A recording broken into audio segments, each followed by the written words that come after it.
Bikinkan aku kopi yang enak. Jangan terlalu manis. Aku nggak suka kopi murahan. Kalimat itu diucapkan seorang wanita muda dengan senyum meremehkan sambil menyerahkan cangkir kosong kepadaku. Di ruangan itu semua orang tertawa kecil. Tak ada satupun yang membelaku. Bahkan suamiku sendiri hanya diam. Aku menunduk sambil menggenggam cangkir itu erat-erat. Rasanya bukan hanya harga diriku yang diinjak, tapi seluruh pengorbananku selama bertahun-tahun. Wanita itu bernama Vina. Perempuan yang diam-diam merebut suamiku. Perempuan yang kini berjalan dengan kepala tegak di kantor yang selama ini kubangun dari nol. Yang membuat semuanya terasa lebih menyakitkan, mereka menganggapku hanya pegawai rendahan. Mereka menganggap aku wanita lemah yang bisa dihina kapan saja. Mereka tidak tahu satu hal. Perusahaan tempat mereka bekerja. Gedung mewah yang mereka banggakan. Jabatan yang mereka perebutkan. Semua itu sebenarnya milikku. Aku sengaja menyembunyikan identitasku selama bertahun-tahun. Aku ingin melihat siapa yang benar-benar mencintaiku dan siapa yang hanya mencintai kekuasaan. Namun hari itu, penghinaan yang kuterima sudah melewati batas.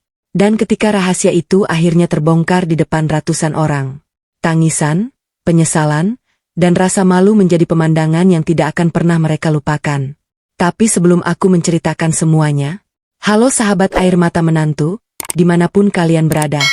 Semoga kalian selalu diberikan kesehatan, kebahagiaan, dan keberkahan dalam hidup. Sebelum cerita ini dimulai, jangan lupa bantu like dan subscribe dulu ya agar channel ini semakin berkembang dan bisa terus menghadirkan kisah-kisah drama keluarga yang menyentuh hati.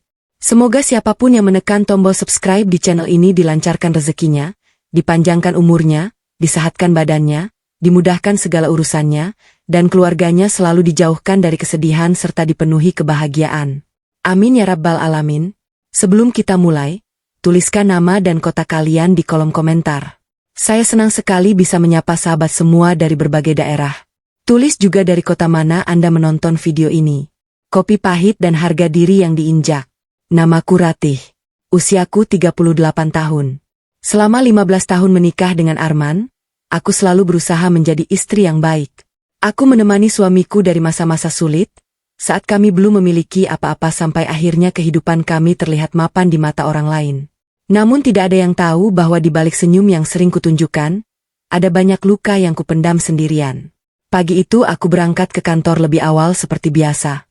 Jalanan Jakarta masih cukup lengang ketika mobil yang kukendarai memasuki area parkir gedung perusahaan.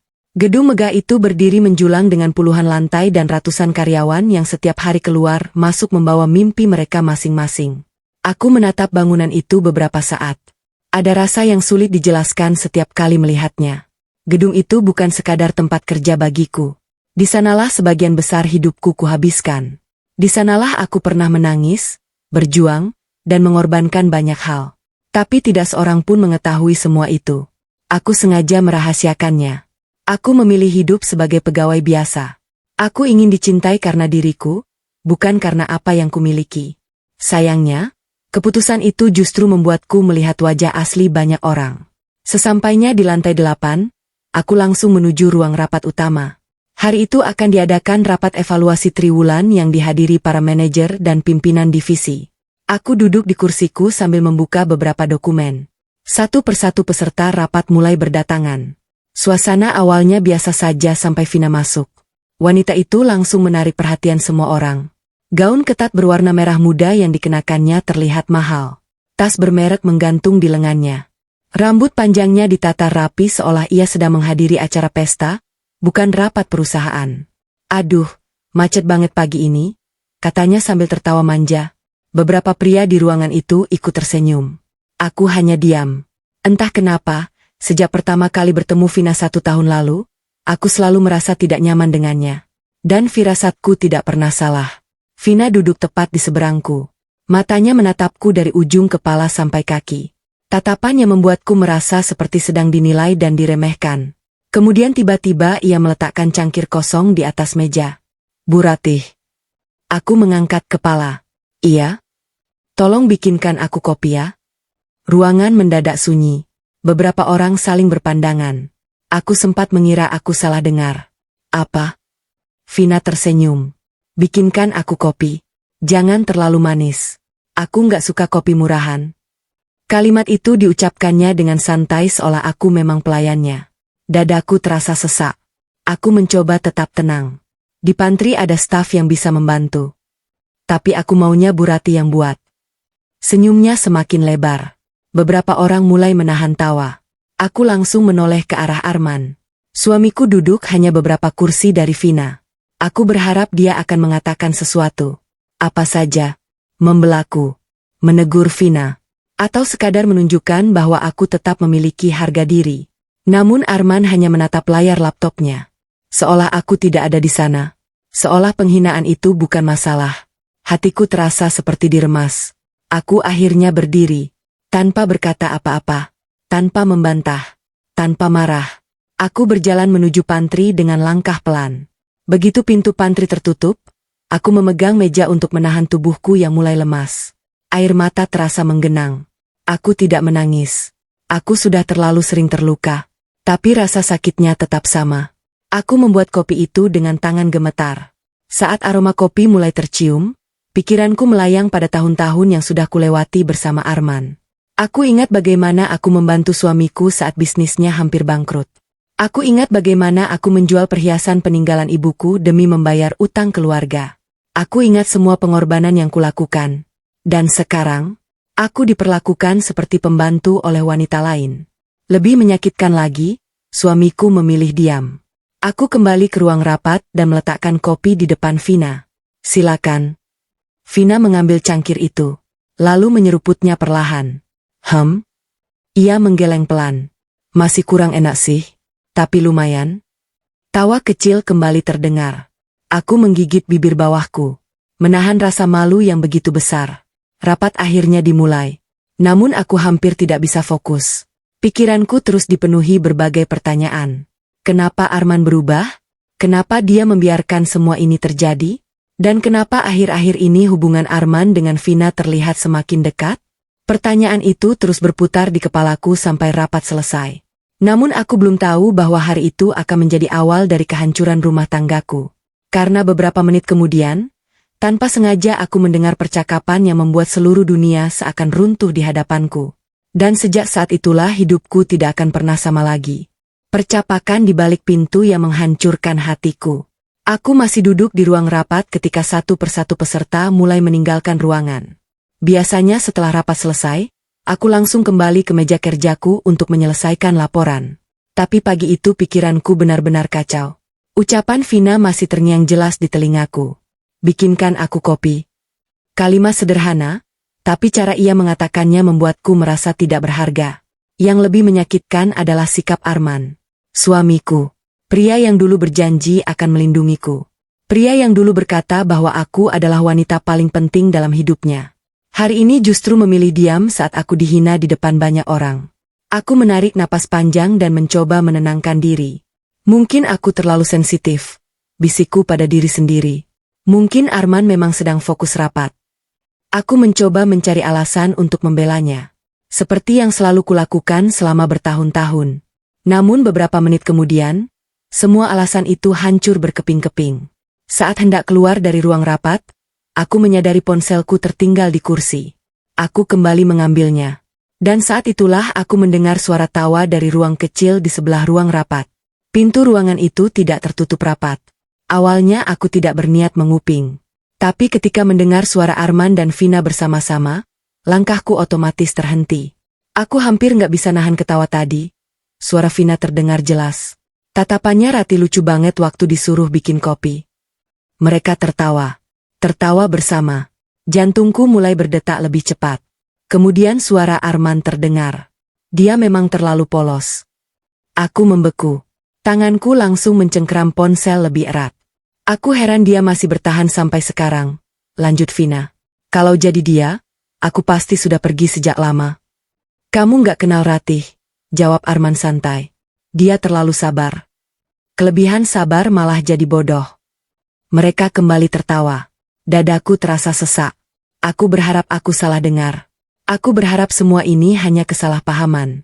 Tapi percakapan itu terus berlanjut. Kalau semuanya berjalan lancar, posisi direktur operasional bisa aku dapat bulan depan kan?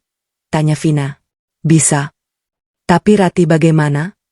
Aku menunggu jawaban Arman dengan napas tertahan. Dan jawaban itu menghancurkan seluruh harapanku. Aku juga sedang memikirkan cara menyingkirkannya. Dunia seakan berhenti berputar. Aku merasa kakiku kehilangan tenaga. Aku tidak percaya dengan apa yang baru saja kudengar. Menyingkirkanku? Suamiku sendiri ingin menyingkirkanku? Air mataku mulai mengalir tanpa bisa kutahan. Aku segera menjauh sebelum mereka menyadari keberadaanku. Setiap langkah terasa berat. Aku masuk ke toilet wanita dan mengunci salah satu bilik. Begitu pintu tertutup, aku tidak sanggup lagi menahan tangis. Aku menangis dalam diam. Menutup mulutku dengan tangan agar tidak ada yang mendengar. 15 tahun. 15 tahun aku mengorbankan hidupku untuk Arman. Saat bisnisnya gagal, aku yang membantu. Saat keluarganya terlilit utang, aku yang diam-diam membayar. Saat ibunya sakit, aku yang merawat. Aku selalu ada, selalu mengalah, selalu mendahulukan kebahagiaan mereka. Tapi sekarang aku justru dianggap penghalang, dianggap beban, dianggap seseorang yang harus disingkirkan. Setelah beberapa menit, aku mencuci wajah dan mencoba terlihat normal. Aku tidak boleh membuat mereka tahu bahwa aku mendengar semuanya. Belum, aku harus mencari tahu apa yang sebenarnya terjadi. Hari itu aku sengaja memperhatikan Arman. Dan semakin kuperhatikan, semakin banyak hal yang membuat hatiku terluka. Saat makan siang, Vina duduk tepat di sampingnya. Mereka tertawa bersama, berbicara dengan akrab. Sesekali Vina menyentuh lengan Arman. Dan suamiku tidak menolak. Bahkan terlihat nyaman. Beberapa karyawan mulai memperhatikan mereka. Aku bisa melihat bisikan-bisikan kecil di antara meja. Tapi tidak ada yang berani berkata apa-apa. Mungkin mereka sudah lama curiga. Mungkin hanya aku yang selama ini terlalu percaya. Menjelang sore, aku memutuskan pulang lebih awal. Aku tidak sanggup melihat mereka lebih lama lagi. Perjalanan pulang terasa begitu sunyi. Biasanya aku selalu menelepon Arman untuk menanyakan jam berapa dia pulang. Hari itu aku tidak melakukannya. Aku hanya fokus menyetir sambil menahan air mata yang beberapa kali hampir jatuh. Saat sampai di rumah, suasana terasa aneh. Mobil Bu Sulastri, mertuaku, sudah terparkir di halaman. Padahal biasanya beliau datang jika ada sesuatu yang ingin dibicarakan. Aku masuk ke dalam rumah, dan langsung mendengar suara tawa dari ruang makan. Ketika aku mendekat, kulihat Bu Sulastri dan Doni sedang duduk bersama. Di atas meja terdapat banyak dokumen. Mereka langsung berhenti berbicara saat melihatku. Aku mencoba tersenyum. Ibu datang? Bu Sulastri hanya melirik sekilas. Kemudian berkata dingin. Kebetulan kamu pulang. Aku mulai merasa tidak nyaman. Ada sesuatu yang tidak beres. Sangat tidak beres. Lalu Doni mendorong sebuah map ke arahku. Mbak Ratih. Ada yang perlu kita bicarakan. Aku menatap map itu. Perasaanku mendadak buruk. Sangat buruk. Karena aku sama sekali tidak tahu bahwa dokumen di hadapanku itu akan menjadi awal dari penghinaan yang jauh lebih besar dibandingkan yang kuterima pagi tadi di kantor. Dokumen yang membuatku merasa seperti orang asing di rumah sendiri. Aku menatap map coklat yang didorong Doni ke hadapanku. Entah kenapa, jantungku berdebar tidak nyaman. Sejak siang aku sudah menahan sakit hati karena mendengar percakapan Arman dan Vina di kantor. Aku berharap setidaknya ketika pulang ke rumah, aku bisa mendapatkan sedikit ketenangan. Tapi melihat wajah Bu Sulastri yang dingin dan tatapan Doni yang sulit ditebak, aku tahu malam itu tidak akan berjalan baik. Apa ini? Tanyaku pelan. Doni menyandarkan tubuhnya ke kursi. Coba dibaca dulu. Aku membuka map itu perlahan. Di dalamnya ada beberapa lembar dokumen fotokopi. Awalnya aku tidak mengerti. Tapi semakin kubaca, wajahku semakin pucat. Dokumen itu berisi rencana pengajuan pinjaman dengan jaminan rumah yang selama ini kutinggali bersama Arman. Aku mengangkat kepala. Pinjaman? Iya, jawab Doni santai. Kami lagi ada peluang usaha. Aku mengernyit. Kami? Bu Sulastri langsung menyela. Adikmu ini mau buka usaha besar. Kalau berhasil, semua keluarga ikut menikmati hasilnya. Aku kembali melihat dokumen itu. Jumlah pinjamannya tidak kecil. Bahkan sangat besar. Kenapa rumah ini dijadikan jaminan? Tanyaku. Doni tertawa kecil. Karena aset yang paling mudah ya rumah ini. Aku langsung menggeleng. Tapi ini rumah tempat kami tinggal. Bu Sulastri mendecak kesal. Kamu ini kenapa sih selalu berpikir sempit? Aku terdiam. Selalu begitu. Setiap kali aku tidak setuju dengan sesuatu, aku dianggap egois. Padahal aku hanya berusaha berpikir hati-hati. Aku cuma ingin memastikan semuanya aman, jawabku pelan. Usaha itu juga belum jelas. Wajah Bu Sulastri langsung berubah. Jadi kamu gak percaya sama keluarga sendiri? Aku menarik napas panjang. Bukan itu maksudku. Tapi aku sudah terlalu sering melihat Doni gagal dalam berbagai usaha. Setiap kali rugi, selalu ada orang lain yang harus menanggung akibatnya. Dan biasanya orang itu adalah aku atau Arman. Mana Arman? Tanyaku. Aku mau bicara dulu sama dia. Doni dan Bu Sulastri saling pandang. Entah kenapa hal itu membuat perasaanku semakin tidak nyaman. Beberapa detik kemudian suara mobil terdengar dari luar. Arman pulang. Biasanya aku akan menyambutnya. Tapi malam itu aku tetap duduk di tempat. Aku ingin melihat reaksinya. Arman masuk ke ruang makan sambil tersenyum. Namun senyumnya langsung menghilang ketika melihat suasana yang tegang. Ada apa? Bu Sulastri segera menjawab. Istrimu menolak membantu keluarga. Aku memandang Arman. Menunggu penjelasan.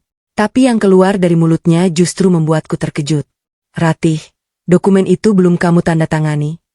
Aku merasa seperti disiram air dingin. Kamu sudah tahu soal ini? Arman mengangguk. Tentu saja. Aku dan Doni sudah membicarakannya sejak minggu lalu. Aku menatapnya tidak percaya. Minggu lalu? Iya. Kenapa aku baru tahu sekarang? Arman terlihat tidak nyaman. Karena belum sempat. Aku hampir tertawa karena kecewa. Belum sempat? Keputusan sebesar ini belum sempat dibicarakan kepadaku? Padahal rumah itu adalah tempat tinggalku juga. Padahal selama bertahun-tahun aku ikut membayar cicilannya. Aku tidak setuju. Kalimat itu akhirnya keluar dari mulutku. Ruangan langsung hening. Bu Sulastri menatapku tajam. Apa? Aku bilang aku tidak setuju. Doni langsung berdiri. Mbak Ratih. Ini untuk kepentingan keluarga. Aku tahu. Tapi jumlah pinjamannya terlalu besar. Doni mulai terlihat kesal. Jadi karena uang, kamu tega melihat keluargaku gagal. Aku memejamkan mata sejenak. Lagi-lagi aku yang menjadi orang jahat. Lagi-lagi aku yang dianggap tidak peduli. Padahal selama ini justru aku yang paling banyak membantu mereka. Tapi tidak ada yang mengingat itu. Tidak ada yang menghargai itu. Arman akhirnya bicara. Ratih, tanda tangan saja. Aku menoleh cepat. Apa? Tanda tangan saja. Nada suaranya datar. Tidak ada usaha untuk memahami kekhawatiranku. Tidak ada diskusi. Tidak ada penghargaan terhadap pendapatku. Seolah aku hanya formalitas. Seolah kehadiranku tidak penting. Saat itulah sesuatu di dalam hatiku mulai retak. Bukan karena dokumen itu. Tapi karena sikap suamiku. Pria yang dulu selalu mengajakku berdiskusi. Pria yang dulu menghargai setiap pendapatku. Kini justru berdiri di pihak orang lain. Aku perlahan menutup map tersebut. Lalu mendorongnya kembali ke arah Doni. Aku tidak akan tanda tangan malam ini. Wajah Bu Sulastri memerah. Kamu berani melawan keluarga? Aku hanya ingin waktu berpikir. Kamu memang selalu menghambat keluarga kami. Kalimat itu menusuk begitu dalam. Selalu menghambat. Padahal selama bertahun-tahun aku yang membantu keluarga mereka bangkit dari berbagai kesulitan. Tapi tidak seorang pun mengingat pengorbananku. Malam itu berakhir dengan pertengkaran.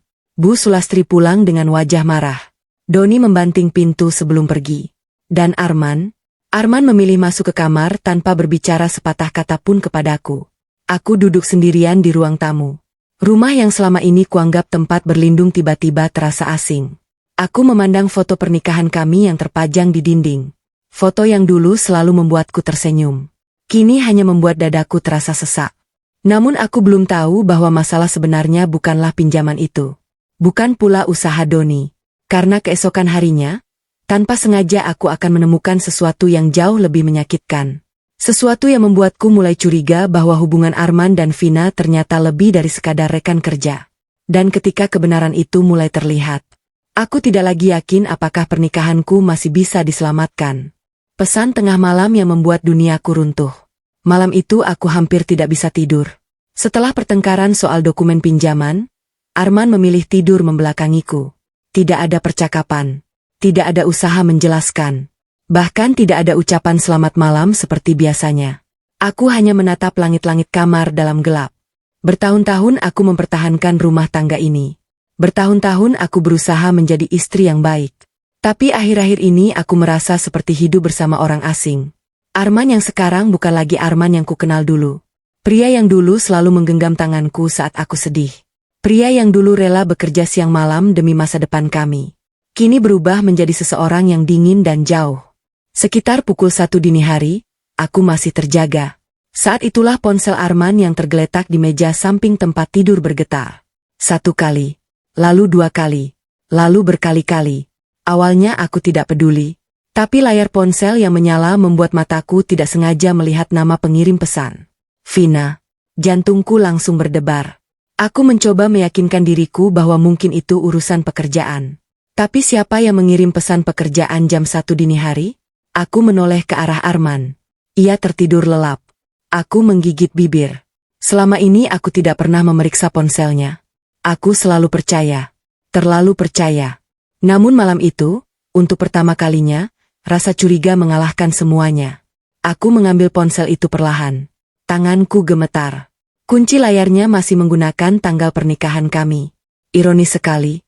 Pria yang mungkin sedang mengkhianatiku masih memakai tanggal pernikahan kami sebagai kata sandi. Begitu layar terbuka, pesan terbaru langsung muncul.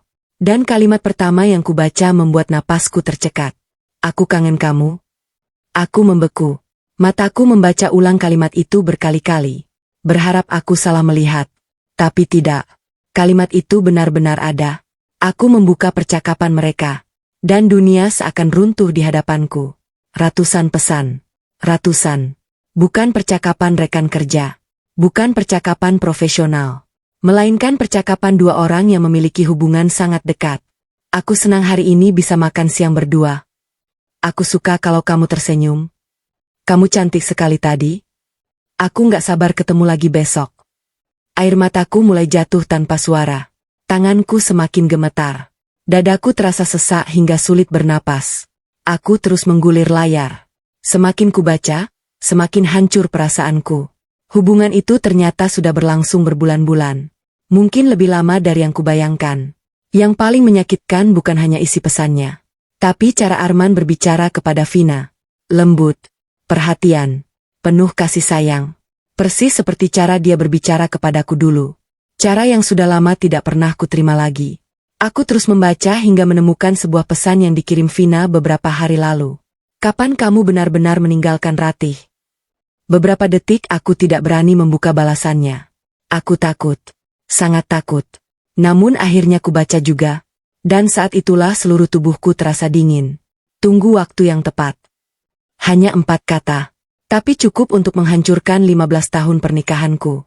Aku menutup mulut dengan tangan agar tidak menangis keras. Rasanya seperti ada sesuatu yang merobek dadaku dari dalam.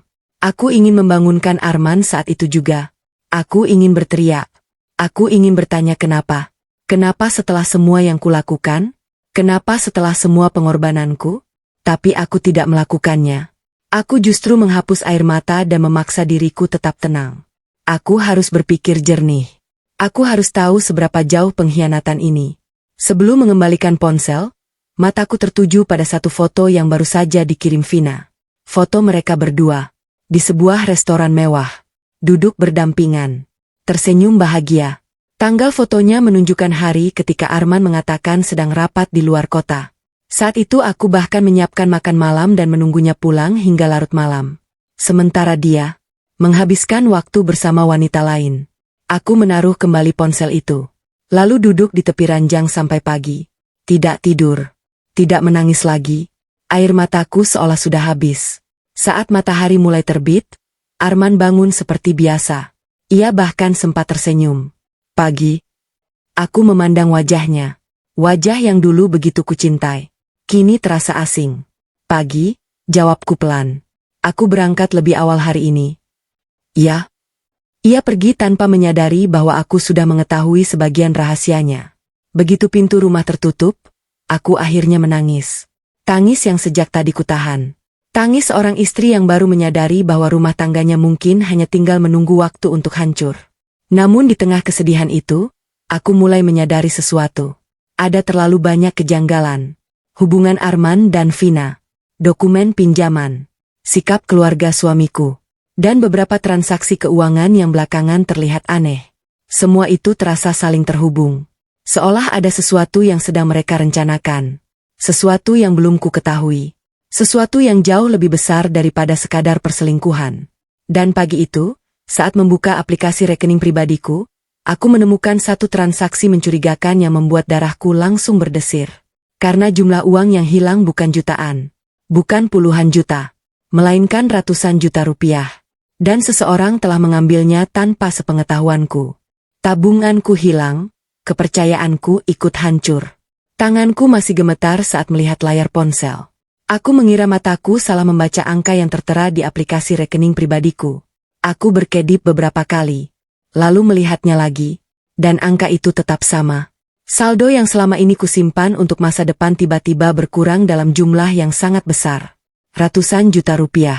Uang yang kukumpulkan sedikit demi sedikit selama bertahun-tahun. Uang yang tidak pernah kugunakan untuk berfoya-foya. Uang yang sengaja kusimpan sebagai perlindungan jika suatu hari terjadi sesuatu pada hidupku. Sekarang sebagian besar uang itu hilang. Dadaku langsung terasa sesak. Aku membuka riwayat transaksi. Mataku menelusuri setiap angka dengan cepat. Lalu aku menemukan satu transfer dalam jumlah besar yang dilakukan 3 hari sebelumnya. Penerima transfer itu adalah sebuah rekening atas nama perusahaan yang belum pernah kudengar sebelumnya. Aku mengernyit. Aku yakin tidak pernah melakukan transaksi tersebut. Sama sekali tidak pernah. Dengan napas tidak teratur, aku segera menghubungi layanan bank. Setelah melalui proses verifikasi yang cukup panjang, petugas akhirnya menjelaskan bahwa transaksi itu dilakukan menggunakan akses yang sah. Artinya seseorang menggunakan data yang memiliki izin masuk ke rekeningku. Aku terdiam. Keringat dingin mulai muncul di telapak tanganku. Karena hanya ada satu orang yang mengetahui sebagian data rekening itu. Arman. Suamiku sendiri. Tidak mungkin. Bisikku. Aku berusaha menolak pikiran buruk itu. Aku masih ingin percaya. Masih ingin berpikir ada kesalahpahaman. Namun kejadian-kejadian beberapa hari terakhir membuat kepercayaanku semakin rapuh. Pesan mesra dengan Vina. Percakapan tentang menyingkirkanku. Dokumen pinjaman rumah. Dan sekarang uangku hilang. Semua mengarah ke satu kesimpulan yang sangat menakutkan. Aku mencoba menelepon Arman. Tidak diangkat. Aku mengirim pesan. Tidak dibalas. 1 jam. 2 jam. Tetap tidak ada jawaban. Menjelang siang aku memutuskan pergi ke kantor. Sepanjang perjalanan, pikiranku terus dipenuhi berbagai kemungkinan. Aku berharap ada penjelasan yang masuk akal. Aku berharap semua ini hanya kebetulan. Tapi jauh di dalam hati, aku mulai tahu bahwa harapan itu semakin kecil. Saat tiba di kantor, suasana terasa berbeda. Beberapa karyawan terlihat sibuk membicarakan sesuatu. Bisikan-bisikan terdengar di berbagai sudut ruangan. Aku tidak terlalu memperhatikannya sampai salah satu staf administrasi menghampiriku. Bu Ratih, selamat ya. Aku bingung. Selamat apa? Staf itu terlihat ragu. Ibu belum tahu? Tahu apa? Ia langsung terlihat salah tingkah. Maaf Bu, saya kira ibu sudah tahu. Perasaanku semakin tidak enak. Ada apa sebenarnya? Staf itu menelan ludah. Tadi pagi Pak Arman mengumumkan restrukturisasi jabatan. Aku mengernyit. Restrukturisasi? Iya Bu. Lalu? Ia menunduk. Bu Vina diangkat menjadi direktur operasional. Aku membeku. Untuk beberapa detik aku tidak bisa berbicara. Direktur operasional? Posisi yang selama ini menjadi target banyak orang? Posisi yang seharusnya diputuskan melalui berbagai tahapan? Dan yang paling mengejutkan, aku sama sekali tidak diberitahu. Padahal selama ini aku selalu dilibatkan dalam berbagai keputusan penting perusahaan.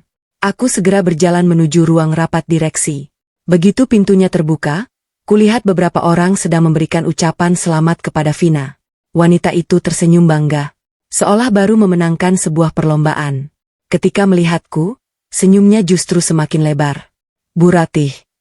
Nada suaranya terdengar sangat manis. Terlalu manis. Selamat siang. Aku menatapnya tanpa ekspresi. Selamat atas jabatan barunya. Terima kasih. Ia tersenyum. Tapi semua ini berkat dukungan Pak Arman juga. Beberapa orang tertawa kecil. Aku langsung memahami maksud kalimat itu. Ia sengaja mengatakannya di depanku. Sengaja. Untuk menunjukkan kedekatannya dengan Arman. Untuk mempermalukanku secara halus. Dan yang lebih menyakitkan, Arman berdiri tidak jauh darinya. Tidak membantah. Tidak menjelaskan. Tidak melakukan apapun. Seolah semua ini memang wajar. Seolah aku tidak punya hak untuk merasa terluka.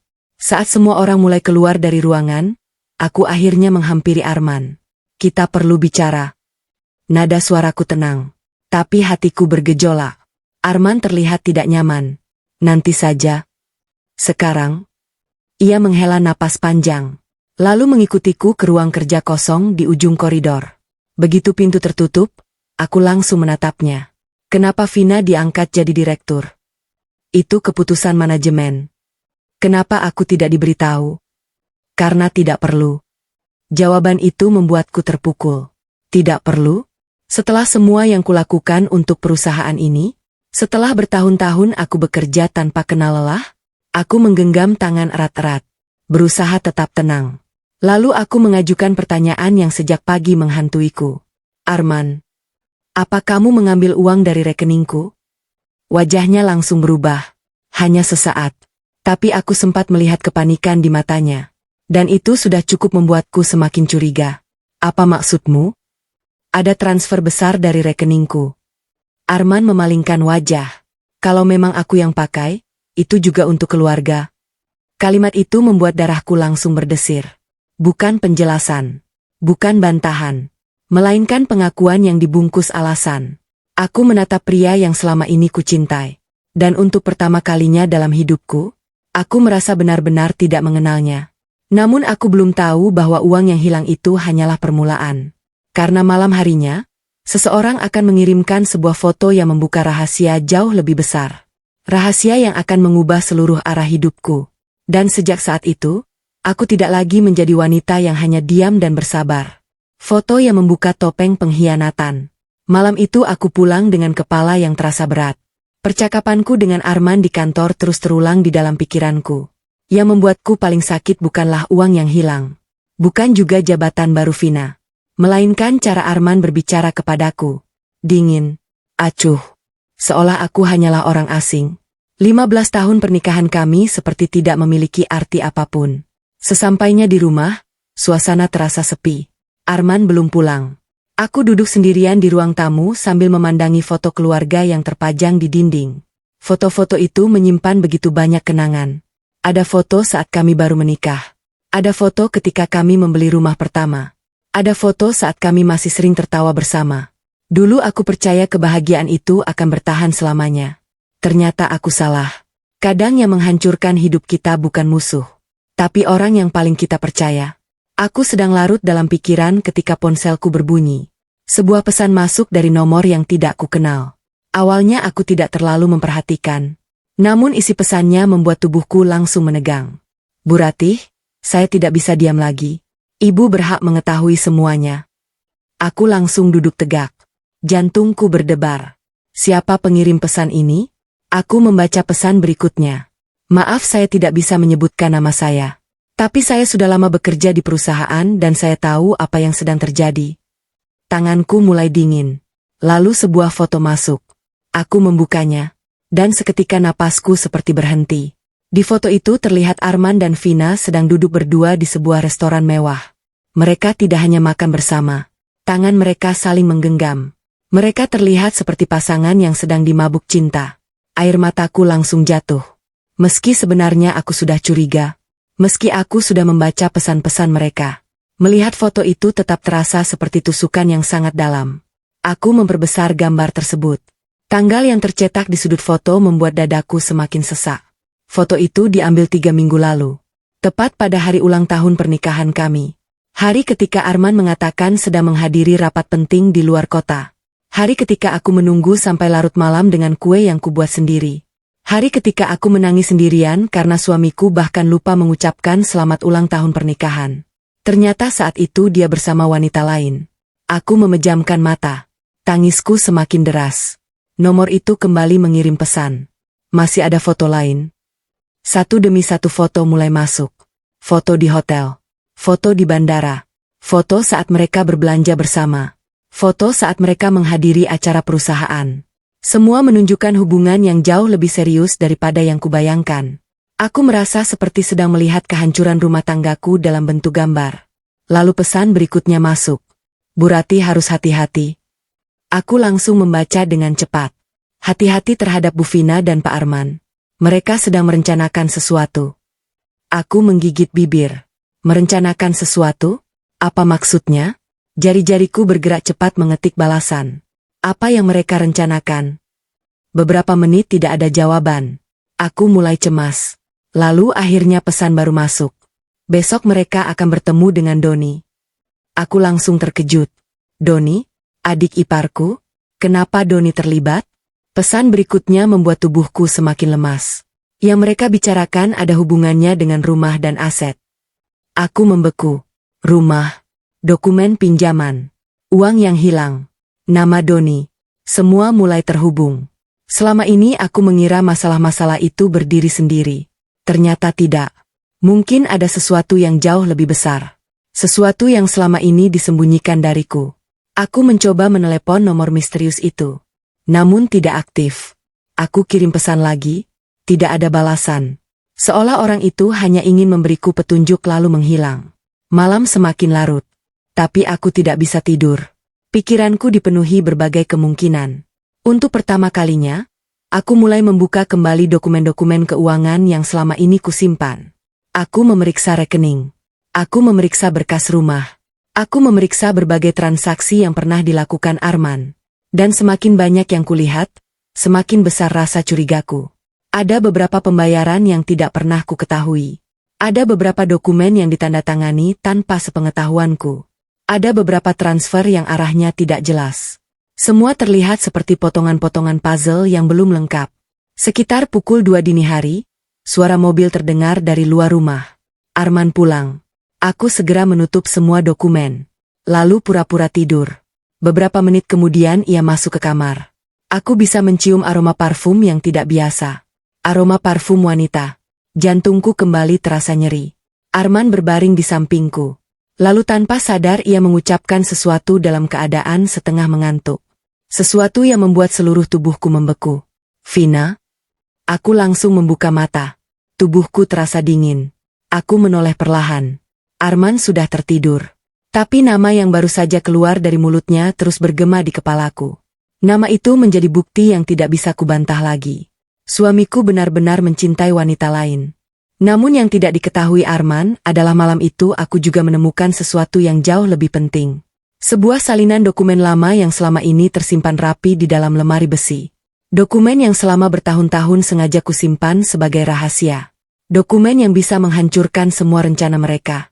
Dan jika dokumen itu sampai terbuka, bukan hanya Arman dan Vina yang akan terkejut. Seluruh perusahaan akan terguncang. Rahasia lama di dalam lemari besi. Pagi itu aku bangun dengan mata bengkak. Semalaman aku hampir tidak tidur. Setiap kali memejamkan mata, wajah Arman dan Vina selalu muncul di pikiranku. Tangan mereka yang saling menggenggam. Senyum mereka yang terlihat begitu bahagia. Dan suara Arman yang tanpa sadar menyebut nama Vina saat tidur. Semua itu seperti pisau yang terus mengiris luka yang belum sempat sembuh. Aku duduk di tepi ranjang dan memandangi suamiku yang masih tertidur. Dulu aku selalu merasa tenang melihat wajahnya. Sekarang yang kurasakan hanya kecewa. Bahkan mungkin marah. Tapi entah kenapa, di balik semua rasa sakit itu, masih ada bagian kecil dalam hatiku yang berharap semua ini hanyalah mimpi buruk. Sayangnya kenyataan tidak pernah sebaik harapan. Aku mandi dan bersiap lebih awal. Hari itu aku memutuskan tidak langsung berangkat ke kantor. Ada satu hal yang ingin kulakukan terlebih dahulu. Aku menuju ruang kerja kecil yang jarang digunakan di rumah. Ruangan itu berada di bagian belakang. Tidak ada yang pernah masuk ke sana selain aku. Bahkan Arman tidak pernah tertarik mengetahui apa yang kusimpan di dalamnya. Di sudut ruangan berdiri sebuah lemari besi berwarna abu-abu. Lemari itu sudah ada sejak sebelum aku menikah. Aku menarik napas panjang. Lalu memasukkan kode rahasia yang hanya ku ketahui sendiri. Klik. Pintu lemari terbuka perlahan. Di dalamnya tersimpan berbagai dokumen penting. Akta, sertifikat, surat perjanjian, dan beberapa map tua yang selama bertahun-tahun tidak pernah kusentuh. Aku mengambil salah satu map berwarna biru tua. Map itulah yang semalam kembali teringat di benakku. Tanganku sedikit gemetar saat membukanya. Di dalamnya terdapat dokumen-dokumen lama yang berkaitan dengan sejarah perusahaan tempatku bekerja. Perusahaan yang sekarang dipimpin oleh banyak orang yang merasa paling berkuasa. Termasuk Arman. Termasuk Vina. Mereka semua mengira mengetahui segalanya. Padahal tidak. Aku membuka halaman pertama. Lalu tersenyum pahit. Kalau saja mereka tahu isi dokumen ini, mungkin mereka tidak akan berani memperlakukanku seperti sekarang. Karena jauh sebelum perusahaan itu menjadi besar, ada nama yang tercantum sebagai pemegang saham terbesar. Nama itu adalah namaku. Ratih Pramesti. Aku memejamkan mata sesaat. Kenangan bertahun-tahun lalu kembali muncul. Saat itu aku baru berusia 23 tahun. Aku mewarisi sebagian besar saham perusahaan dari ayahku yang meninggal mendadak akibat serangan jantung. Namun aku tidak pernah tertarik duduk di kursi pimpinan. Aku memilih berada di belakang layar. Aku mempercayakan pengelolaan operasional kepada beberapa orang yang kuanggap mampu. Salah satunya adalah Pak Hadi. Dan beberapa tahun kemudian, setelah menikah dengan Arman, aku sengaja merahasiakan statusku. Aku ingin melihat apakah orang-orang menghormatiku karena diriku atau karena kekuasaan yang kumiliki. Ternyata keputusan itu membuatku melihat wajah asli banyak orang. Termasuk wajah asli suamiku sendiri. Aku kembali membaca beberapa dokumen. Jumlah saham yang tercatat membuatku semakin yakin. Jika suatu hari aku membuka semuanya, posisi banyak orang bisa berubah dalam sekejap. Bahkan jabatan yang sekarang dipegang Arman bisa hilang hanya dengan satu keputusan. Namun aku belum ingin melakukannya. Belum. Aku masih ingin mengetahui sejauh apa pengkhianatan mereka. Saat sedang menyusun kembali dokumen itu, mataku tertuju pada sebuah amplop coklat yang terselip di bagian bawah. Aku tidak ingat pernah membukanya. Dengan rasa penasaran, aku mengambil amplop tersebut. Ketika kubuka, aku menemukan beberapa lembar salinan laporan keuangan lama. Aku mulai membaca satu persatu. Awalnya tidak ada yang aneh. Sampai akhirnya aku melihat nama sebuah perusahaan. Nama itu terasa familiar. Aku pernah melihatnya beberapa hari lalu. Aku mencoba mengingat. Lalu tiba-tiba aku tersentak.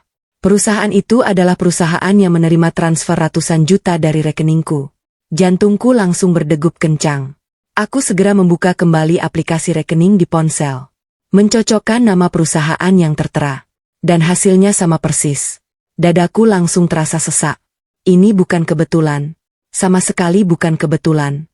Berarti perusahaan itu sudah lama terhubung dengan perusahaan utama. Pertanyaannya, siapa yang mengendalikannya? Aku terus membaca dokumen tersebut. Lalu menemukan satu nama yang membuatku membeku. Doni. Nama adik iparku tercantum sebagai salah satu pemilik perusahaan itu. Aku langsung berdiri. Kursi di belakangku hampir terjatuh. Sekarang semuanya mulai masuk akal. Dokumen pinjaman rumah. Transfer uang dari rekeningku. Keterlibatan Doni. Kedekatan Arman dan Vina. Mereka tidak hanya mengkhianatiku. Mereka sedang merancang sesuatu yang jauh lebih besar. Sesuatu yang melibatkan uang dalam jumlah besar. Dan kemungkinan besar mereka mengira aku tidak akan pernah mengetahuinya. Saat aku masih berusaha menenangkan diri, ponselku tiba-tiba bergetar.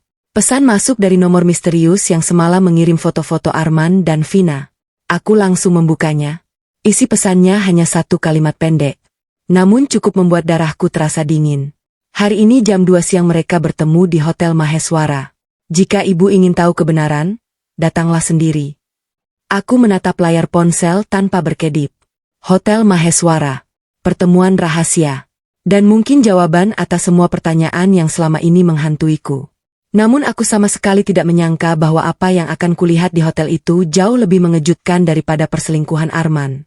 Karena di sana, aku akan mendengar rencana yang benar-benar bisa menghancurkan hidupku. Pertemuan rahasia di hotel dan rencana yang mengerikan. Pesan dari nomor misterius itu terus terngiang di kepalaku. Hari ini jam 2 siang mereka bertemu di Hotel Maheswara. Sejak membaca pesan itu, aku tidak bisa berkonsentrasi. Aku duduk di ruang kerjaku dengan tangan menggenggam ponsel erat. Di depan mataku terbentang berbagai dokumen yang baru saja kutemukan dari lemari besi. Dokumen-dokumen yang membuktikan bahwa Doni terhubung dengan perusahaan yang menerima transfer uang dari rekeningku. Semakin kupikirkan, semakin besar rasa curigaku. Mereka tidak hanya sedang berselingkuh. Mereka sedang merencanakan sesuatu. Sesuatu yang melibatkan uang, aset, dan mungkin juga masa depanku. Jam dinding menunjukkan pukul 1 siang. Aku akhirnya mengambil keputusan. Aku harus datang. Aku harus melihat sendiri apa yang sebenarnya terjadi. Kalau selama ini aku hanya mendengar dan menduga-duga, hari ini aku ingin mendapatkan jawaban. Tepat pukul 1.30, aku tiba di Hotel Maheswara. Hotel itu termasuk salah satu hotel mewah di pusat kota. Tempat yang sering digunakan untuk pertemuan bisnis penting. Aku mengenakan kacamata hitam dan masker agar tidak mudah dikenali. Jantungku berdegup semakin cepat ketika memasuki lobi. Aku tidak tahu apa yang akan kutemukan. Namun firasatku mengatakan bahwa hidupku akan berubah setelah hari ini. Beberapa menit kemudian, aku melihat Arman masuk melalui pintu utama. Ia datang sendirian. Setelah itu muncul Vina. Mereka tidak berjalan bersama. Seolah sengaja menghindari perhatian. Namun dari cara mereka saling bertukar pandang, aku tahu mereka datang untuk tujuan yang sama. Aku mengikuti mereka dari kejauhan. Mereka menuju restoran pribadi di lantai 3. Area itu cukup tenang dan tidak banyak pengunjung. Aku memilih duduk di meja yang terhalang sekat tanaman hias. Dari tempat itu aku bisa melihat mereka tanpa terlalu mencolok. Tak lama kemudian seseorang datang. Dan ketika melihat siapa orang itu, aku langsung menegang. Doni, adik iparku. Jadi benar. Mereka memang bertemu. Mereka memang bekerja sama. 3 orang itu duduk mengelilingi satu meja. Wajah mereka terlihat serius. Aku berusaha mendengarkan. Awalnya suara mereka tidak terlalu jelas. Namun beberapa menit kemudian, ketika pelayan pergi dan suasana lebih tenang, sebagian percakapan mulai terdengar. Kalau semua berjalan lancar, rumah itu bisa kita jadikan jaminan bulan depan, kata Doni. Aku langsung mengepalkan tangan. Mereka masih membicarakan rumahku. Lalu bagaimana dengan Ratih? Tanya Vina. Doni tertawa kecil. Dia terlalu percaya sama kalian. Mendengar itu, dadaku terasa sesak. Selama ini aku memang percaya. Terlalu percaya. Dan mereka menjadikannya kelemahanku. Arman lalu berbicara. Yang penting dia jangan tahu dulu. Kalimat itu membuat seluruh tubuhku terasa dingin. Mereka memang menyembunyikan sesuatu. Dan mereka sadar apa yang mereka lakukan salah. Aku terus mendengarkan. Lalu pembicaraan mereka beralih ke sesuatu yang membuatku semakin terkejut. Kalau saham itu berhasil dipindahkan, semuanya selesai, kata Doni pelan. Aku langsung membeku. Saham? Saham yang mana? Jantungku berdetak sangat cepat. Aku mencoba mendengarkan lebih jelas. Namun suara mereka kembali mengecil. Beberapa menit kemudian aku mendengar Vina bertanya. Yakin dia tidak tahu apa-apa? Arman tersenyum tipis. Senyum yang membuatku tidak mengenali pria yang selama ini menjadi suamiku. Ratih tidak pernah curiga. Kalimat itu membuat air mataku hampir jatuh. Ternyata selama ini mereka menganggapku bodoh. Menganggap aku hanya wanita lemah yang bisa dibohongi sesuka hati. Namun mereka tidak tahu satu hal. Aku sudah mengetahui jauh lebih banyak daripada yang mereka bayangkan. Percakapan berlanjut sekitar 30 menit. Sebagian tidak terdengar jelas, tapi cukup untuk membuatku memahami satu hal. Mereka sedang merancang pengambil alihan sesuatu yang sangat besar. Dan semuanya dilakukan tanpa sepengetahuanku. Saat pertemuan hampir selesai, Doni mengeluarkan sebuah map hitam dari tasnya. Map itu diletakkan di atas meja. Ketiganya mulai memeriksa beberapa dokumen. Aku berusaha memperhatikan. Lalu mataku menangkap sebuah kata yang membuat napasku tercekat. Pemegang saham. Darahku langsung berdesir. Aku hampir berdiri saat itu juga. Tapi aku menahan diri. Aku harus tetap tenang. Aku harus mendapatkan lebih banyak informasi. Beberapa menit kemudian mereka meninggalkan restoran satu persatu.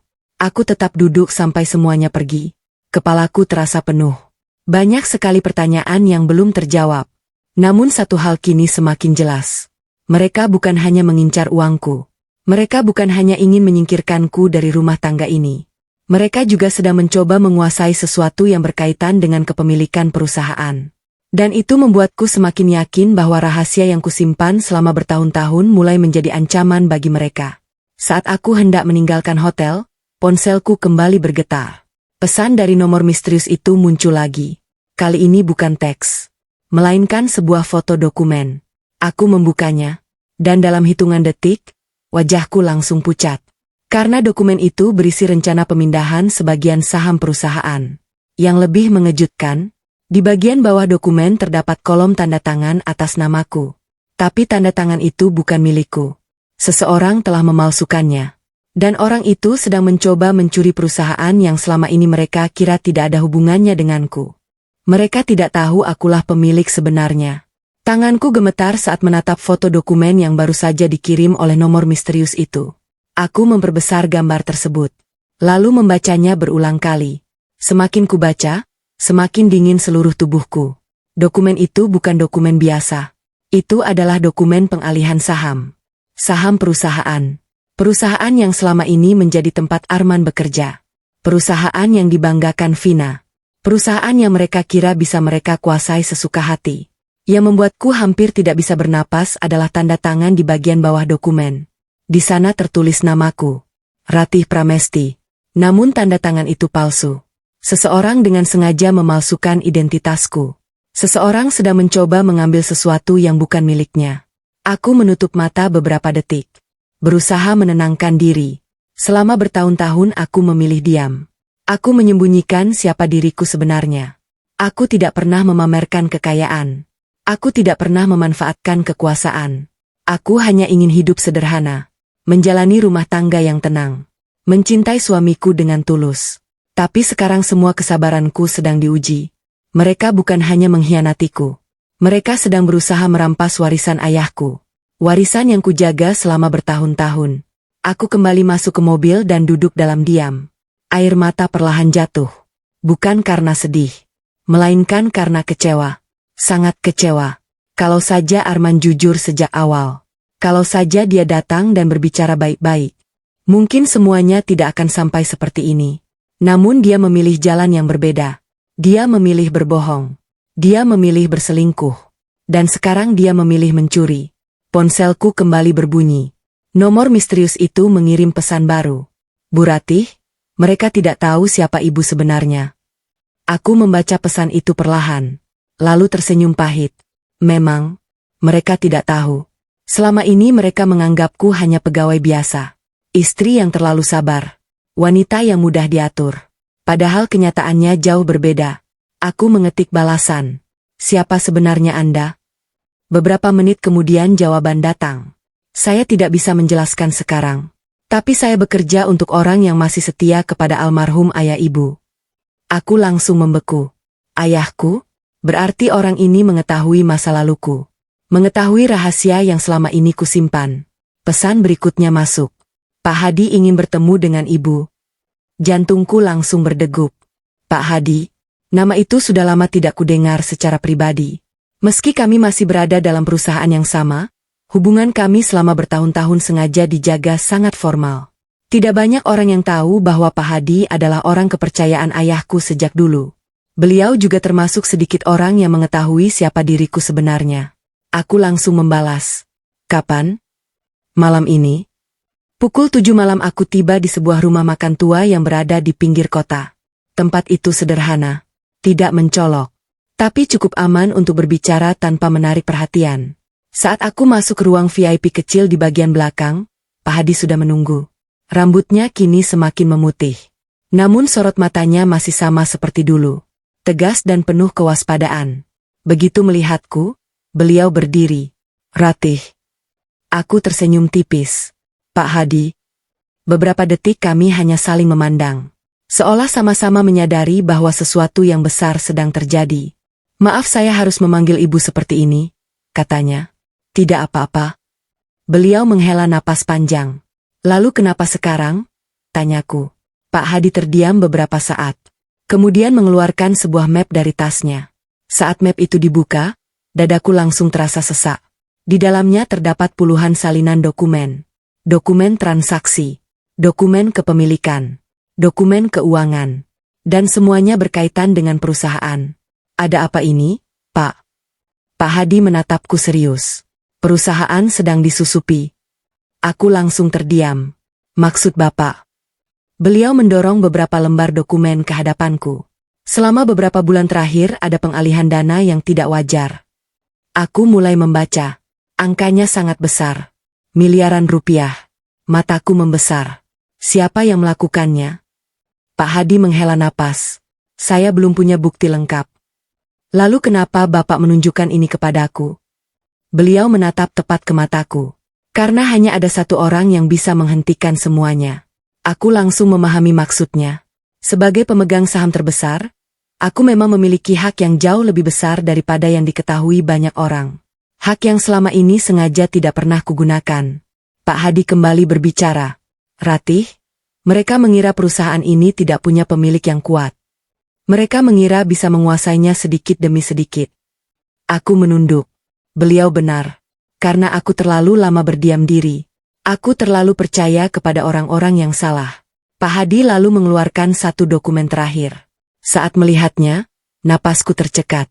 Dokumen itu berisi struktur kepemilikan saham terbaru. Dan di sana terlihat jelas. Namaku masih berada di posisi paling atas. Dengan kepemilikan lebih dari 50% saham perusahaan. Artinya, secara hukum, secara resmi, dan secara mutlak, akulah pemilik terbesar perusahaan itu. Aku, Ratih yang mereka hina.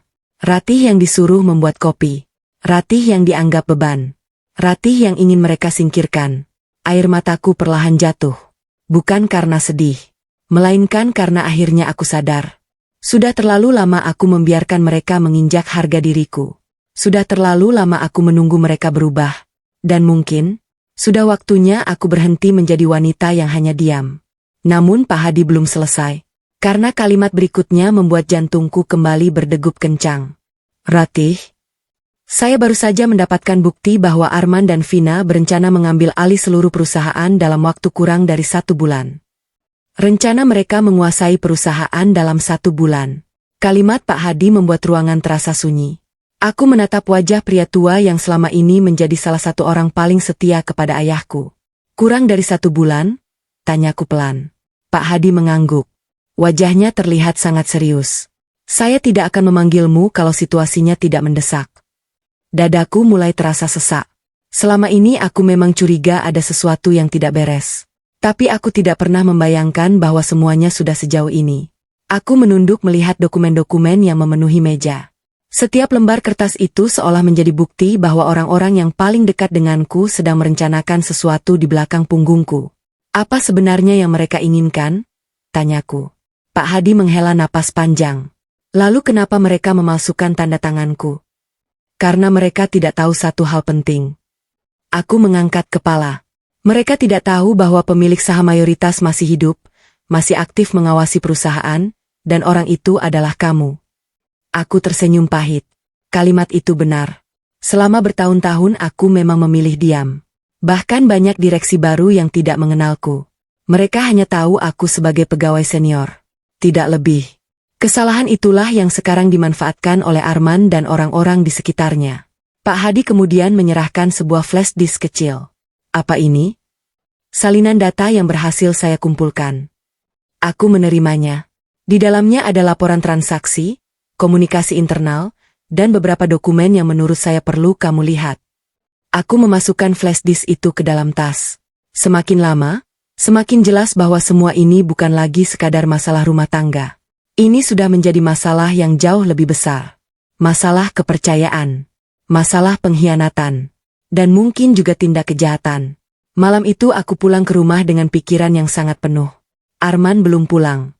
Aku tidak terkejut. Belakangan ini ia memang sering pulang larut. Aku masuk ke ruang kerja belakang dan mengunci pintu. Kemudian menyalakan laptop.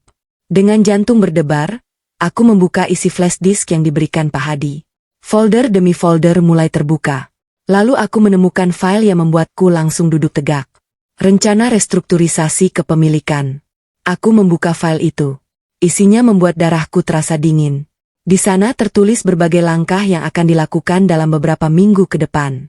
Pemindahan saham, perubahan struktur direksi, penggantian beberapa pejabat perusahaan. Dan yang paling mengejutkan, namaku tercantum sebagai pihak yang akan dikeluarkan dari struktur strategis perusahaan. Aku hampir tertawa karena tidak percaya. Mereka ingin mengeluarkanku dari perusahaan yang sebenarnya milikku. Ironis sekali. Namun rasa lucu itu segera berubah menjadi kemarahan. Karena semakin jauh aku membaca, semakin terlihat jelas siapa dalang utama di balik semua ini. Vina. Namanya muncul berulang kali. Beberapa proposal bahkan menunjukkan bahwa setelah restrukturisasi selesai, Vina akan menempati posisi yang jauh lebih tinggi. Bukan hanya direktur operasional, tapi calon direktur utama. Tanganku mengepal. Jadi selama ini ambisinya memang sebesar itu. Bukan sekadar merebut suamiku. Bukan sekadar menghancurkan rumah tanggaku. Dia juga ingin menguasai perusahaan. Aku terus membaca hingga menemukan satu file terakhir. Dan file itulah yang membuatku benar-benar terdiam. Judulnya sederhana. Proyek Maheswara. Saat dibuka, muncul daftar nama orang-orang yang terlibat. Vina, Doni, beberapa direksi, lalu, Arman. Jantungku berdegup semakin keras. Aku membuka halaman berikutnya. Dan di sanalah semuanya menjadi semakin jelas. Mereka ternyata sudah merencanakan langkah ini selama hampir 1 tahun. 1 tahun. Artinya saat aku masih percaya pada suamiku. Saat aku masih berusaha menjadi istri yang baik. Saat aku masih membela Arman di depan keluargaku sendiri. Mereka diam-diam menyusun rencana untuk mengambil alih perusahaan. Aku menutup mata. Air mata perlahan mengalir. Bukan karena aku lemah, tapi karena rasa kecewa yang terlalu besar. Tidak ada pengkhianatan yang lebih menyakitkan daripada pengkhianatan dari orang yang paling kita percaya. Tiba-tiba suara mobil terdengar dari luar rumah. Arman pulang. Aku segera menutup laptop. Menghapus jejak apapun yang bisa membuatnya curiga. Beberapa menit kemudian ia masuk ke dalam rumah. Langkahnya terdengar santai. Seolah tidak ada masalah. Seolah tidak sedang menyembunyikan rahasia besar. Aku keluar dari ruang kerja dan melihatnya sedang membuka dasi. "Sudah pulang?" tanyaku. "Iya." Nada suaranya biasa saja. Aku menatap wajahnya. Mencoba mencari rasa bersalah. Namun yang kulihat hanyalah ketenangan. Atau mungkin dia memang sudah terlalu terbiasa berbohong. "Capek?" tanyaku. "Sedikit." Lalu ia berjalan menuju kamar. Sebelum masuk, ia sempat menoleh. "Besok ada rapat besar." Aku mengangguk. "Ya." Ia tersenyum tipis. Tidak tahu bahwa aku sudah mengetahui hampir semua rahasianya. Tidak tahu bahwa aku sudah mulai menyusun langkahku sendiri. Tidak tahu bahwa wanita yang selama ini mereka anggap lemah ternyata sudah bangun dari tidurnya. Namun keesokan paginya, sebuah kejadian tak terduga membuat rencanaku harus berubah lebih cepat. Karena salah satu orang dalam kelompok mereka mulai ketakutan. Dan orang itu diam-diam memutuskan untuk menghubungiku secara langsung. Orang tersebut membawa bukti yang bisa menghancurkan Vina, Doni, dan Arman sekaligus. Bersambung. Orang dalam yang mulai takut dan membawa bukti. Malam setelah Arman pulang, aku berpura-pura hidup berjalan seperti biasa. Aku menyiapkan makan malam. Aku menanyakan hal-hal sederhana. Dan aku tetap menjadi Ratih yang selama ini mereka kenal. Ratih yang diam. Ratih yang sabar. Ratih yang selalu mengalah. Padahal di dalam hatiku, ada badai yang sedang tumbuh. Aku sudah mengetahui terlalu banyak. Dan untuk pertama kalinya, aku tidak berniat menutup mata. Pagi harinya, aku datang ke kantor seperti biasa. Aku sengaja tersenyum kepada beberapa karyawan. Aku sengaja berjalan santai melewati koridor. Aku tidak ingin siapapun curiga, terutama Arman dan Vina. Saat lift terbuka di lantai 8, aku melihat Vina berdiri di depan beberapa staf. Dengan jabatan barunya, ia semakin sering memerintah orang sesuka hati. Kalau laporan ini terlambat, saya nggak mau dengar alasan apapun. Suara Vina terdengar keras. Para staf hanya mengangguk. Begitu melihatku, ia tersenyum. Senyum yang selama ini selalu membuatku merasa tidak nyaman. "Pagi, Bu Ratih." "Pagi." "Aduh, saya lagi pusing sekali. Semoga hari ini nggak ada masalah baru." Kalimat itu diucapkannya sambil tertawa kecil. Seolah hidupnya sangat sempurna. Aku hanya tersenyum tipis. Dalam hati aku berkata, mungkin sebentar lagi hidupmu tidak akan setenang itu. Sekitar pukul 11 siang, ponselku bergetar. Nomor tidak dikenal. Aku membaca pesannya. "Bu Ratih, saya harus bertemu dengan Ibu." Jantungku langsung berdebar. Siapa ini? Saya tidak bisa menjelaskan lewat pesan. Ada yang ingin saya berikan. Aku berpikir beberapa saat. Lalu membalas. "Di mana?" Beberapa detik kemudian balasan masuk. Kafe kecil di belakang gedung kantor. Jam makan siang. Tepat pukul 12:15, aku tiba di lokasi. Kafe itu tidak terlalu ramai. Posisinya agak tersembunyi. Aku memilih duduk di pojok ruangan. Beberapa menit kemudian seorang pria masuk. Usianya sekitar 30 tahun. Wajahnya terlihat gugup. Ia terus melihat ke belakang seolah takut diikuti seseorang. Ketika sampai di mejaku, ia langsung duduk. Bu Ratih. Iya. Pria itu menelan ludah. Saya Riko. Nama itu terasa familiar. Aku mencoba mengingat. Lalu aku sadar. Riko adalah staf bagian keuangan perusahaan. Aku pernah beberapa kali melihatnya. Ada apa? Riko terlihat sangat tegang. Bahkan tangannya sedikit gemetar. Saya minta maaf sebelumnya. Untuk apa? Karena selama ini saya diam. Aku mulai memahami arah pembicaraan ini. Riko membuka tasnya. Lalu mengeluarkan sebuah map hitam. Ketika map itu diletakkan di meja, perasaanku langsung tidak enak. Saya sudah tidak kuat lagi melihat semuanya. Apa maksudmu? Riko menghela napas panjang. Bu Ratih. Selama beberapa bulan terakhir ada transaksi-transaksi yang sengaja dimanipulasi. Dadaku langsung terasa sesak. Kamu yakin? Ia mengangguk. Saya yang ikut memproses sebagian dokumennya. Aku terdiam. Riko melanjutkan. Awalnya saya pikir semuanya resmi. Tapi lama-kelamaan saya sadar ada banyak data yang dipalsukan. Tanganku perlahan membuka map tersebut. Di dalamnya terdapat salinan berbagai dokumen keuangan. Aku mulai membaca satu persatu. Dan semakin banyak yang kubaca, semakin sulit aku mempercayainya. Transfer dana, perubahan laporan, pengeluaran fiktif, perusahaan-perusahaan bayangan. Nominalnya mencapai miliaran rupiah. Aku mengangkat kepala. Siapa yang memerintahkan semua ini? Riko terlihat ragu. Beberapa detik ia menunduk. Lalu akhirnya berkata pelan. Bu Vina. Aku tidak terkejut. Namun tetap saja mendengarnya secara langsung terasa berbeda. Apakah hanya Vina? Riko menggeleng. Aku langsung memahami jawabannya bahkan sebelum ia berbicara. Pak Arman juga tahu. Kalimat itu menghantamku lebih keras daripada yang kubayangkan. Meskipun aku sudah curiga. Meskipun aku sudah menemukan banyak bukti, tetap saja ada bagian dalam diriku yang berharap Arman tidak terlibat terlalu jauh. Harapan itu hancur saat mendengar pengakuan Riko. Seberapa jauh keterlibatannya? Riko menatapku. Sebagian dokumen harus mendapatkan persetujuan beliau. Aku memejamkan mata beberapa saat. Rasanya seperti kehilangan sesuatu untuk kesekian kalinya. Namun Riko belum selesai. Karena setelah itu ia mengeluarkan sebuah flash disk. Ini yang paling penting. Aku menerima benda kecil itu. Apa isinya? Riko menatap sekeliling sebelum menjawab. Rekaman. Jantungku langsung berdegup kencang. Rekaman apa? Percakapan. Percakapan siapa? Riko menelan ludah. Pak Arman, Bu Vina, dan Pak Doni. Aku membeku. Udara di sekitarku terasa lebih dingin. Jika benar ada rekaman percakapan mereka, maka itu bisa menjadi bukti yang sangat kuat. Bicara tentang apa? Riko menghela napas. Lalu menjawab dengan suara pelan. Rencana mengambil alih perusahaan. Aku langsung menggenggam flash disk itu erat. Untuk pertama kalinya sejak semua ini dimulai, aku merasa mulai melihat jalan keluar. Namun pada saat yang sama, aku juga sadar. Semakin banyak bukti yang kukumpulkan, semakin besar bahaya yang mengintai. Karena jika mereka tahu aku mulai mengetahui semuanya, mereka tidak akan tinggal diam. Saat hendak berpisah, Riko tiba-tiba berkata sesuatu yang membuat langkahku terhenti. Bu Ratih. Iya? Wajahnya terlihat sangat serius. Mereka sedang mencari dokumen asli kepemilikan saham. Darahku langsung berdesir. Maksudmu?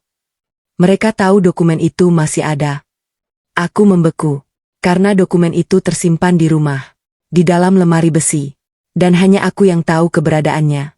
Namun jika kelompok Arman mulai mencarinya, berarti mereka sudah mulai mencium sesuatu. Dan itu artinya waktu yang kumiliki semakin sedikit. Kebohongan Vina mulai terbongkar satu persatu. Sepanjang perjalanan pulang dari pertemuanku dengan Riko, pikiranku terus dipenuhi berbagai kemungkinan. Satu hal yang kini sangat jelas bagiku. Arman, Vina, dan Doni tidak hanya berselingkuh, berbohong, atau mengambil uang perusahaan. Mereka sedang berburu sesuatu. Dokumen kepemilikan saham. Dokumen yang selama ini tersimpan aman di dalam lemari besiku. Dokumen yang bisa menghancurkan seluruh rencana mereka. Aku menggenggam setir lebih erat. Kalau selama ini aku selalu bertahan dan diam, sekarang aku harus mulai bergerak. Bukan untuk balas dendam, tapi untuk melindungi apa yang menjadi hakku. Malam itu, begitu sampai di rumah, aku langsung menuju ruang kerja belakang. Aku membuka lemari besi dan memeriksa seluruh dokumen satu persatu. Semuanya masih lengkap. Aku menghela napas lega. Namun rasa lega itu tidak bertahan lama. Karena aku sadar, jika mereka mulai mencari dokumen ini, berarti mereka sudah semakin dekat dengan rahasia yang kusimpan selama bertahun-tahun. Aku memutuskan mengambil beberapa langkah pengamanan. Sebagian dokumen penting kupindahkan ke tempat yang lebih aman. Sebagian lagi kusalin dalam bentuk digital. Aku tidak ingin mengambil risiko sekecil apapun. Keesokan harinya suasana kantor terasa berbeda. Sejak pagi, beberapa karyawan terlihat berbisik-bisik. Ada sesuatu yang sedang ramai dibicarakan. Saat aku berjalan menuju ruang kerja, salah satu staf administrasi menghampiriku. Bu Ratih. Iya? Staf itu tampak ragu. Ibu sudah dengar kabarnya? Kabar apa? Ia melihat ke kiri dan kanan sebelum menjawab. Soal Bu Vina. Jantungku langsung berdetak lebih cepat. Ada apa dengan Vina? Staf itu mendekat sedikit. Katanya ada audit internal. Aku berusaha tetap tenang. Audit biasa? Tidak tahu, Bu. Tapi banyak yang bilang ada masalah di beberapa laporan. Aku mengangguk pelan. Lalu melanjutkan langkah. Di dalam hati, aku langsung teringat pada dokumen yang diberikan Riko. Mungkin seseorang mulai memperhatikan kejanggalan-kejanggalan yang selama ini mereka sembunyikan. Mungkin kebohongan mereka mulai retak. Saat memasuki ruang kerja, ponselku berbunyi. Pesan dari Pak Hadi. Datang ke ruang saya setelah makan siang. Hanya itu. Tidak ada penjelasan. Namun aku tahu pasti ada sesuatu yang penting. Pukul 1 siang aku masuk ruang kerja Pak Hadi. Begitu pintu tertutup, beliau langsung memberikan beberapa lembar dokumen. Ini baru masuk pagi tadi. Aku mulai membacanya. Dan dalam hitungan detik mataku langsung membesar. Karena nama Vina muncul berkali-kali di dalam laporan tersebut. Ini? Pak Hadi mengangguk. Kami mulai menemukan ketidaksesuaian data. Aku terus membaca. Ada biaya perjalanan yang tidak sesuai. Ada laporan proyek yang ternyata tidak pernah benar-benar berjalan. Ada pengeluaran yang nilainya jauh lebih besar daripada kebutuhan sebenarnya. Dan semuanya mengarah ke satu orang. Vina. Aku mengangkat kepala. Apakah dia sudah tahu? Belum. Aku menghela napas panjang. Selama ini Vina selalu tampil percaya diri. Selalu merasa dirinya paling pintar. Selalu menganggap orang lain lebih rendah. Tapi sekarang kebohongannya mulai terlihat. Pak Hadi lalu menyerahkan satu dokumen terakhir. Ini yang paling menarik. Aku menerimanya. Begitu membaca halaman pertama, aku langsung membeku. Karena dokumen itu berisi data pendidikan Vina. Lebih tepatnya, data yang berbeda dengan yang selama ini ia klaim. Apa maksudnya ini? Pak Hadi tersenyum tipis. Selama ini dia mengaku memiliki gelar yang tidak pernah dia miliki. Aku terdiam. Jadi bukan hanya laporan keuangan. Identitas profesionalnya pun penuh kebohongan. Aku kembali membaca. Beberapa sertifikat yang selama ini digunakan untuk mendukung karirnya ternyata tidak valid. Beberapa pengalaman kerja yang dicantumkan dalam profilnya juga tidak sesuai fakta. Aku menggeleng pelan. Semakin lama, semakin banyak topeng yang mulai jatuh. Namun ternyata kejutan belum selesai. Karena beberapa jam kemudian, sebuah keributan terjadi di lantai direksi. Aku yang sedang bekerja mendengar suara keras dari luar ruangan. Beberapa karyawan berlarian menuju koridor. Aku ikut keluar. Dan di sanalah aku melihat pemandangan yang membuatku terkejut. Vina sedang berdebat dengan salah satu manajer senior. Wajahnya memerah. Nada suaranya tinggi. Kamu tidak punya hak mempertanyakan saya. Manajer itu terlihat kesal. Saya hanya menjalankan prosedur audit. Kamu menuduh saya? Tidak. Saya hanya meminta penjelasan. Vina terlihat panik. Untuk pertama kalinya sejak mengenalnya, aku melihat rasa takut di matanya. Rasa takut yang selama ini tidak pernah terlihat. Beberapa karyawan mulai saling berbisik. Suasana menjadi semakin tegang. Tak lama kemudian Arman datang. Seperti biasa, ia langsung berdiri di pihak Vina. Ada apa ini? Manajer senior menjelaskan situasinya. Namun yang membuatku kecewa, Arman bahkan tidak mencoba mendengar secara objektif. Ia justru membela Vina tanpa banyak bertanya. Saat melihat itu, aku semakin yakin. Hubungan mereka bukan hanya soal perasaan. Mereka terikat oleh rahasia yang sama, oleh kepentingan yang sama, dan oleh ketakutan yang sama. Namun ada satu hal yang tidak mereka sadari. Semakin mereka panik, semakin banyak kesalahan yang mereka buat. Dan semakin banyak kesalahan yang mereka buat, semakin mudah bagiku menemukan seluruh kebenaran. Menjelang sore, saat hampir semua karyawan pulang, aku menerima telepon dari Pak Hadi. Nada suaranya terdengar lebih serius dari biasanya. Ratih. Iya, Pak. Saya baru mendapat informasi baru. Jantungku langsung berdebar. Informasi apa? Beberapa detik beliau terdiam. Lalu berkata pelan. Arman mulai mencurigai bahwa ada seseorang yang membocorkan rahasia mereka. Aku langsung membeku. Karena jika Arman mulai curiga, maka orang pertama yang mungkin akan dia awasi adalah aku. Dan itu berarti permainan ini akan menjadi jauh lebih berbahaya. Saat Arman mulai menyadari dirinya hanya dimanfaatkan. Malam itu aku tidak langsung tidur. Ucapan Pak Hadi terus berputar di kepalaku. Arman mulai mencurigai ada orang yang membocorkan rahasia mereka. Kalimat itu membuat situasi menjadi jauh lebih rumit. Selama ini aku berhasil bergerak diam-diam. Aku mengumpulkan bukti. Aku menyusun potongan-potongan kebenaran sedikit demi sedikit. Namun jika Arman mulai waspada, maka setiap langkahku harus jauh lebih hati-hati. Aku duduk sendirian di ruang tamu saat suara mobil memasuki halaman rumah. Jam sudah menunjukkan hampir pukul 11 malam. Beberapa bulan terakhir, pulang larut sudah menjadi kebiasaan Arman. Biasanya aku akan menanyakan apakah dia sudah makan, apakah pekerjaannya melelahkan, apakah ada masalah yang sedang dihadapinya.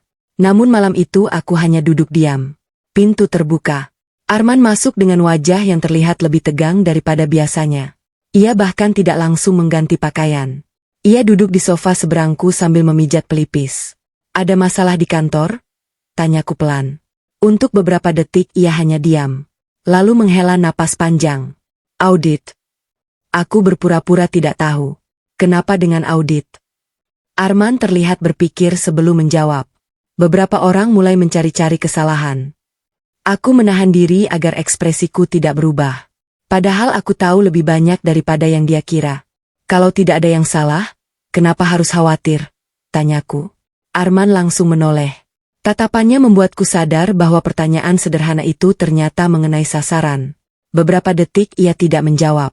Lalu berdiri. Aku capek. Dan percakapan itu berakhir. Namun malam itu aku menyadari sesuatu. Arman mulai tertekan. Sangat tertekan. Keesokan harinya situasi di kantor semakin panas. Sejumlah pemeriksaan internal mulai dilakukan. Beberapa staf bagian keuangan dipanggil. Beberapa dokumen lama mulai dibuka kembali. Dan untuk pertama kalinya, aku melihat Vina kehilangan ketenangannya. Biasanya wanita itu selalu tampil percaya diri. Selalu tersenyum seolah mengendalikan semuanya. Namun hari itu berbeda. Saat melewati koridor, aku melihatnya berbicara dengan Arman. Nada suara mereka terdengar lebih tinggi dari biasanya. Aku tidak bisa mendengar seluruh percakapan. Tapi beberapa kalimat berhasil masuk ke telingaku. Kamu bilang semuanya aman? Itu bukan salahku. Lalu salah siapa? Aku terus berjalan seolah tidak mendengar apa-apa. Namun dalam hati aku mulai memahami satu hal. Hubungan mereka mulai retak. Tekanan mulai muncul. Dan ketika tekanan datang, orang-orang yang selama ini bekerja sama seringkali mulai saling menyalahkan. Menjelang siang aku menerima pesan dari Riko. Bu Ratih, ada sesuatu yang perlu ibu lihat. Kami bertemu di ruang arsip lama yang jarang digunakan. Begitu aku masuk, Riko langsung menutup pintu. Wajahnya terlihat tegang. Ada apa? Riko mengeluarkan beberapa lembar dokumen. Saya menemukan ini tadi pagi. Aku mulai membacanya. Dan dalam hitungan detik, mataku langsung membesar.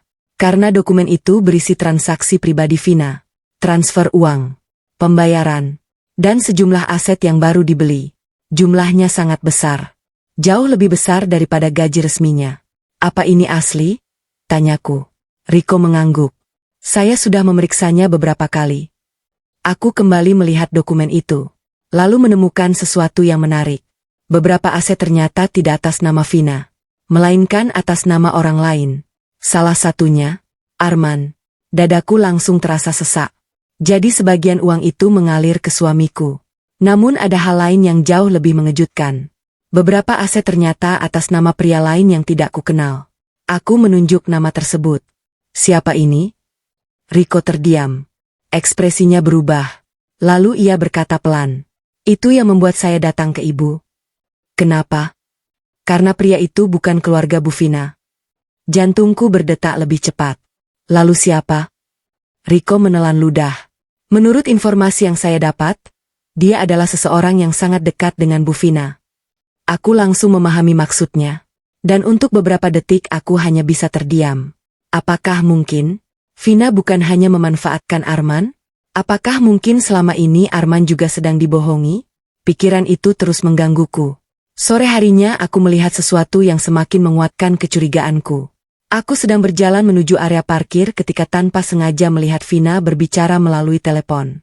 Ia tidak menyadari keberadaanku. Suara wanita itu terdengar berbeda. Lebih lembut, lebih manja. Dan yang membuatku terkejut, cara bicaranya tidak seperti saat berbicara kepada Arman. Aku juga kangen. Kalimat itu terdengar jelas. Aku langsung menghentikan langkah. Beberapa detik kemudian Vina tertawa kecil. Tunggu semuanya selesai dulu. Dadaku langsung berdebar. Selesai? Apa yang dimaksud selesai? Siapa orang yang sedang dia ajak bicara? Aku tidak bisa mendengar lebih banyak karena ia mulai menjauh. Namun satu hal mulai terbentuk di pikiranku. Mungkin Arman bukan satu-satunya pria dalam hidup Vina. Mungkin selama ini Vina hanya memanfaatkan suamiku. Menggunakan perasaannya. Menggunakan jabatannya. Menggunakan akses yang dimilikinya. Dan jika itu benar, maka cepat atau lambat Arman akan mengetahuinya. Malam itu sesuatu yang tidak pernah kuduga akhirnya terjadi. Saat Arman pulang, wajahnya terlihat sangat kacau. Ia masuk rumah tanpa berkata apa-apa. Tidak makan malam. Tidak menyalakan televisi. Tidak membuka laptop. Ia hanya duduk diam di ruang tamu. Aku memperhatikannya dari kejauhan. Lalu untuk pertama kalinya setelah berbulan-bulan, ia berbicara lebih dulu kepadaku. Ratih. Aku menoleh. Iya? Beberapa detik ia terlihat ragu. Sangat ragu. Lalu akhirnya bertanya. Kalau seseorang yang kamu percaya ternyata berbohong. Kalimatnya terputus. Aku membeku. Jantungku berdetak semakin cepat. Karena dari tatapan matanya, aku tahu. Untuk pertama kalinya, Arman mulai melihat sesuatu yang selama ini tidak ingin dia lihat. Dan aku merasa, kebenaran tentang Vina akhirnya mulai terbuka di hadapannya. Namun aku sama sekali tidak menyangka bahwa keesokan harinya akan muncul bukti yang jauh lebih menghancurkan. Bukti yang tidak hanya membuat Arman terpukul, tetapi juga membuat Vina panik untuk pertama kalinya dalam hidupnya. Saat aku berhenti menangis dan mulai menyusun balasan. Malam setelah Arman mengajukan pertanyaan itu, aku tidak langsung menjawab. Aku hanya menatap wajahnya dalam diam.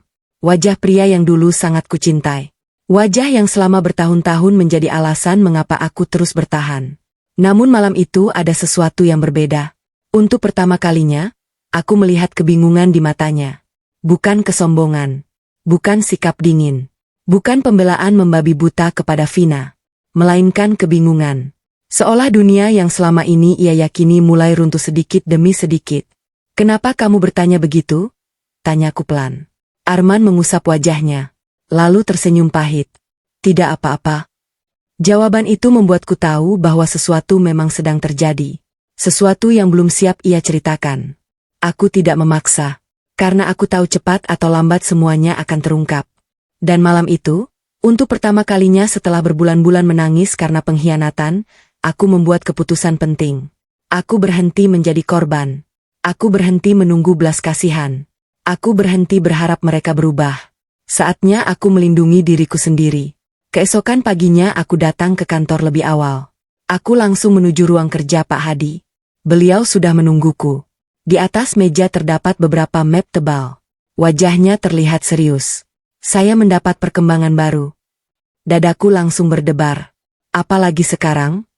Pak Hadi menyerahkan sebuah dokumen. Aku mulai membacanya. Dan dalam hitungan detik, aku memahami mengapa beliau terlihat sangat serius. Dokumen itu berisi hasil penelusuran aset Vina. Rumah, mobil, investasi, rekening. Jumlahnya sangat besar. Jauh melebihi penghasilan resminya. Namun yang membuatku lebih terkejut adalah nama seseorang yang muncul berulang kali dalam dokumen tersebut. Rendra. Aku pernah melihat nama itu sebelumnya. Nama yang ditemukan Riko di beberapa transaksi rahasia. Siapa sebenarnya Rendra? Tanyaku. Pak Hadi menatapku. Lelaki yang selama ini berhubungan dengan Vina. Aku membeku. Jadi dugaanku benar. Vina memang memiliki pria lain. Bukan Arman. Bukan calon suami. Melainkan seseorang yang selama ini diam-diam menerima aliran uang darinya. Aku terus membaca. Semakin kubaca, semakin sulit mempercayainya. Ternyata beberapa aset yang dibeli menggunakan dana hasil manipulasi laporan keuangan justru atas nama Rendra. Bukan atas nama Arman. Bukan atas nama Vina. Melainkan pria itu. Aku perlahan duduk kembali. Berarti selama ini? Pak Hadi mengangguk. Ya. Arman kemungkinan besar hanya dimanfaatkan. Aku terdiam cukup lama. Jujur saja, aku tidak tahu harus merasa apa. Sebagian hatiku masih terluka oleh pengkhianatan Arman. Namun bagian lain mulai melihat kenyataan yang berbeda. Bahwa suamiku mungkin bukan dalang utama. Melainkan alat. Tetap bersalah. Tetap mengkhianatiku. Tapi juga sedang dimanfaatkan oleh wanita yang ia bela mati-matian. Menjelang siang, kejadian yang tidak terduga akhirnya terjadi. Suasana kantor mendadak heboh. Beberapa staf terlihat berlari menuju ruang rapat utama. Bisikan terdengar di mana-mana. Ada masalah. Audit menemukan sesuatu. Direksi dipanggil. Aku langsung menuju koridor. Dari kejauhan aku melihat Vina berjalan cepat menuju ruang rapat. Wajahnya pucat. Jauh berbeda dari biasanya. Tak lama kemudian Arman menyusul. Dan untuk pertama kalinya selama berbulan-bulan, aku tidak melihat mereka berjalan berdampingan. Mereka masuk secara terpisah. Sekitar 1 jam kemudian, pintu ruang rapat terbuka. Orang-orang mulai keluar. Dan saat itulah aku melihat sesuatu yang membuatku terkejut. Arman dan Vina sedang bertengkar. Benar-benar bertengkar. Bukan sekadar berbeda pendapat. Melainkan saling menyalahkan. Kamu bilang semua aman? Suara Arman terdengar jelas. Itu karena kamu tidak mengikuti rencana. Vina membalas dengan nada tinggi. Beberapa orang langsung menoleh. Situasi menjadi sangat canggung. Aku berdiri cukup jauh. Namun masih bisa melihat ekspresi mereka. Arman terlihat marah. Sangat marah. Sedangkan Vina terlihat panik. Sangat panik. Lalu tiba-tiba Arman mengucapkan sesuatu yang membuat seluruh koridor mendadak hening. Siapa Rendra? Wajah Vina langsung berubah. Benar-benar berubah. Untuk pertama kalinya aku melihat ketakutan yang sesungguhnya di matanya. Siapa? Tanyanya pura-pura bingung. Jangan bohong. Nada suara Arman meninggi. Siapa Rendra? Tidak ada jawaban. Hanya keheningan. Dan keheningan itu justru menjadi jawaban paling jelas. Aku bisa melihat tangan Vina mulai gemetar. Sementara Arman terus menatapnya. Tatapan seseorang yang baru menyadari bahwa dirinya telah ditipu.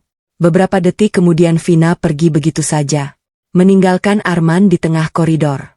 Meninggalkan banyak pertanyaan. Dan meninggalkan luka yang mulai terbuka. Sore harinya aku menerima telepon dari Pak Hadi. Ratih. Iya Pak. Semuanya bergerak lebih cepat dari yang kita perkirakan. Apa maksud Bapak? Beliau terdiam sesaat. Lalu berkata dengan suara serius. Dewan Komisaris memutuskan mengadakan rapat besar perusahaan minggu depan.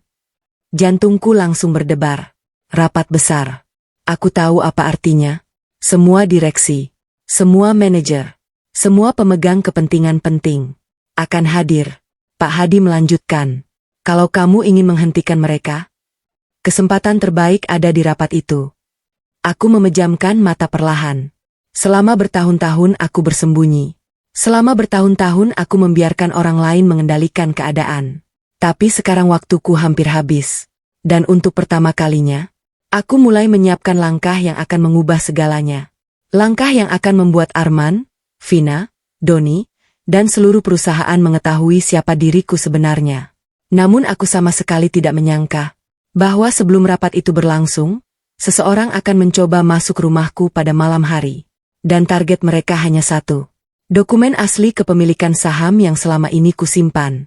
Malam saat mereka datang mencari dokumen dan aku memutuskan berhenti diam. Malam itu udara terasa lebih dingin dari biasanya. Aku duduk sendirian di ruang kerja belakang sambil memandangi beberapa dokumen yang terhampar di atas meja. Di antaranya terdapat dokumen kepemilikan saham asli. Dokumen yang selama bertahun-tahun kusimpan rapat. Dokumen yang kini menjadi incaran banyak orang. Ucapan Pak Hadi terus terngiang di kepalaku. Seseorang mungkin akan mencoba mengambilnya. Saat itu aku menganggap kemungkinan tersebut terlalu nekat. Namun ternyata aku salah. Sekitar pukul 11 malam, ketika seluruh rumah terlihat tenang, aku mendengar suara aneh dari arah belakang rumah. Awalnya sangat pelan, seperti gesekan benda logam. Aku langsung menghentikan pekerjaanku. Jantungku mulai berdetak lebih cepat. Aku mematikan lampu ruang kerja dan mengintip melalui celah tirai. Beberapa detik kemudian aku melihat bayangan seseorang bergerak di halaman belakang. Tubuhku langsung menegang. Bayangan itu tidak sendirian. Ada dua orang. Mereka bergerak hati-hati, seolah tidak ingin diketahui siapapun. Aku segera mengambil ponsel dan menghubungi petugas keamanan kompleks. Sambil menunggu, aku tetap memperhatikan dari balik jendela. Kedua orang itu terlihat mencoba membuka pintu samping rumah. Tanganku mulai dingin. Kalau mereka benar-benar berhasil masuk, target mereka hanya satu, lemari besi. Dan jika mereka mendapatkan dokumen asli itu, situasi bisa menjadi jauh lebih rumit. Beberapa menit yang terasa sangat panjang akhirnya berlalu. Suara langkah petugas keamanan mulai terdengar dari luar. Kedua orang itu langsung panik. Mereka berlari menuju pagar belakang dan menghilang dalam gelap. Aku tidak bisa melihat wajah mereka. Namun satu hal menjadi sangat jelas. Seseorang benar-benar sedang mencari dokumen milikku. Dan orang itu cukup putus asa untuk menyuruh orang masuk rumahku. Malam itu aku tidak tidur. Aku memindahkan seluruh dokumen penting ke lokasi yang jauh lebih aman. Aku juga membuat beberapa salinan tambahan. Jika mereka berpikir aku akan terus diam, mereka salah besar. Karena mulai malam itu, aku memutuskan berhenti bertahan. Aku mulai menyerang. Keesokan paginya aku menemui Pak Hadi. Beliau mendengarkan ceritaku dengan wajah serius. Lalu mereka kabur? Tanyanya. Iya. Pak Hadi mengangguk pelan. Saya sudah menduga ini akan terjadi. Aku menatapnya. Bapak tahu siapa yang mengirim mereka? Beliau terdiam beberapa saat. Lagi-lagi saya belum punya bukti. Tapi dugaan saya tidak jauh dari orang-orang yang selama ini kita curigai. Aku menghela napas panjang. Sebenarnya aku juga memiliki dugaan yang sama. Namun sekarang bukan saatnya menebak-nebak. Sekarang saatnya bertindak. Apa semua persiapan rapat sudah siap? Tanyaku. Pak Hadi menatapku beberapa detik. Kemudian tersenyum tipis. Jadi akhirnya kamu memutuskan? Aku mengangguk. Untuk pertama kalinya setelah bertahun-tahun, aku benar-benar siap. Hari rapat besar akhirnya tiba. Gedung perusahaan terlihat jauh lebih ramai dari biasanya.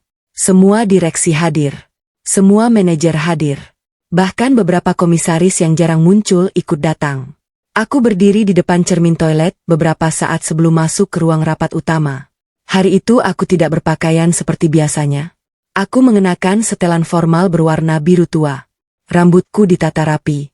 Penampilanku sederhana, namun tegas. Aku menatap bayanganku sendiri, lalu tersenyum tipis. Sudah terlalu lama aku bersembunyi. Hari ini semuanya berakhir.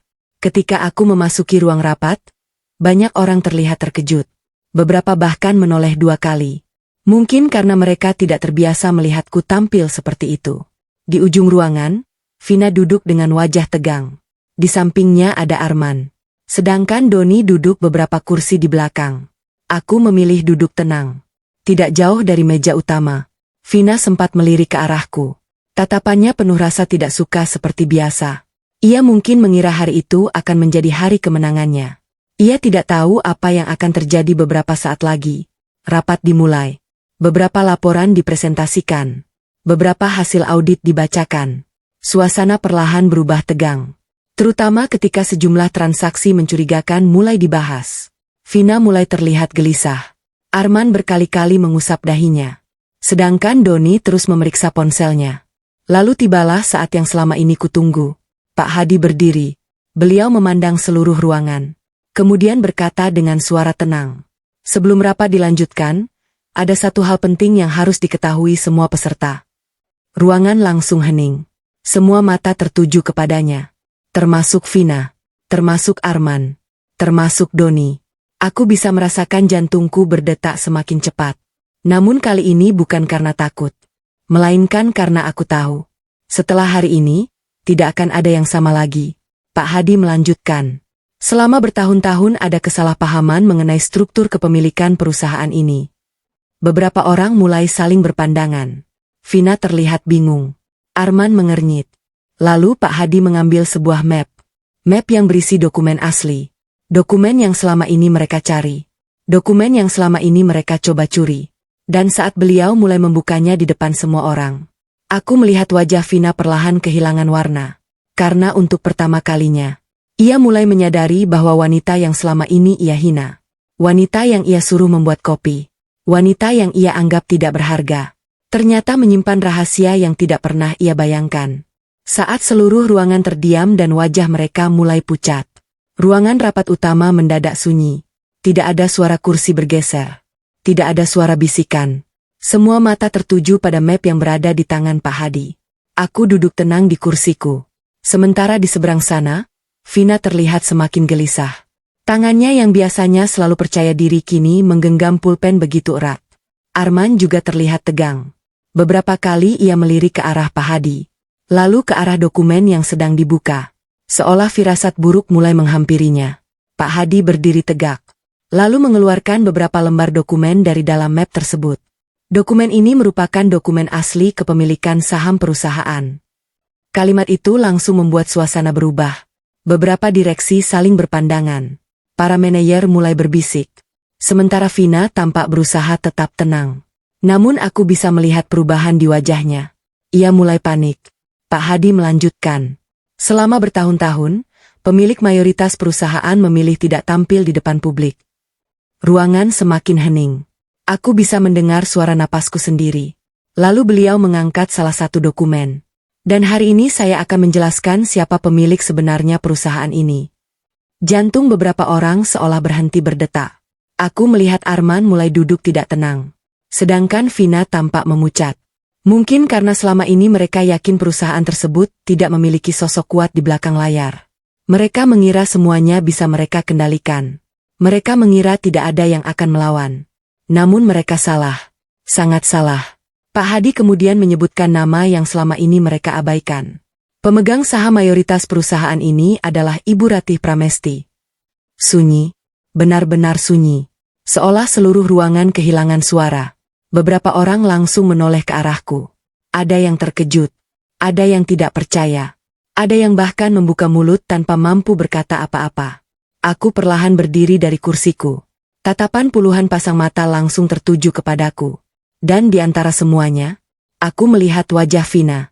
Wajah yang selama ini penuh kesombongan. Kini pucat seperti kehilangan darah. Matanya membesar. Bibirnya sedikit terbuka.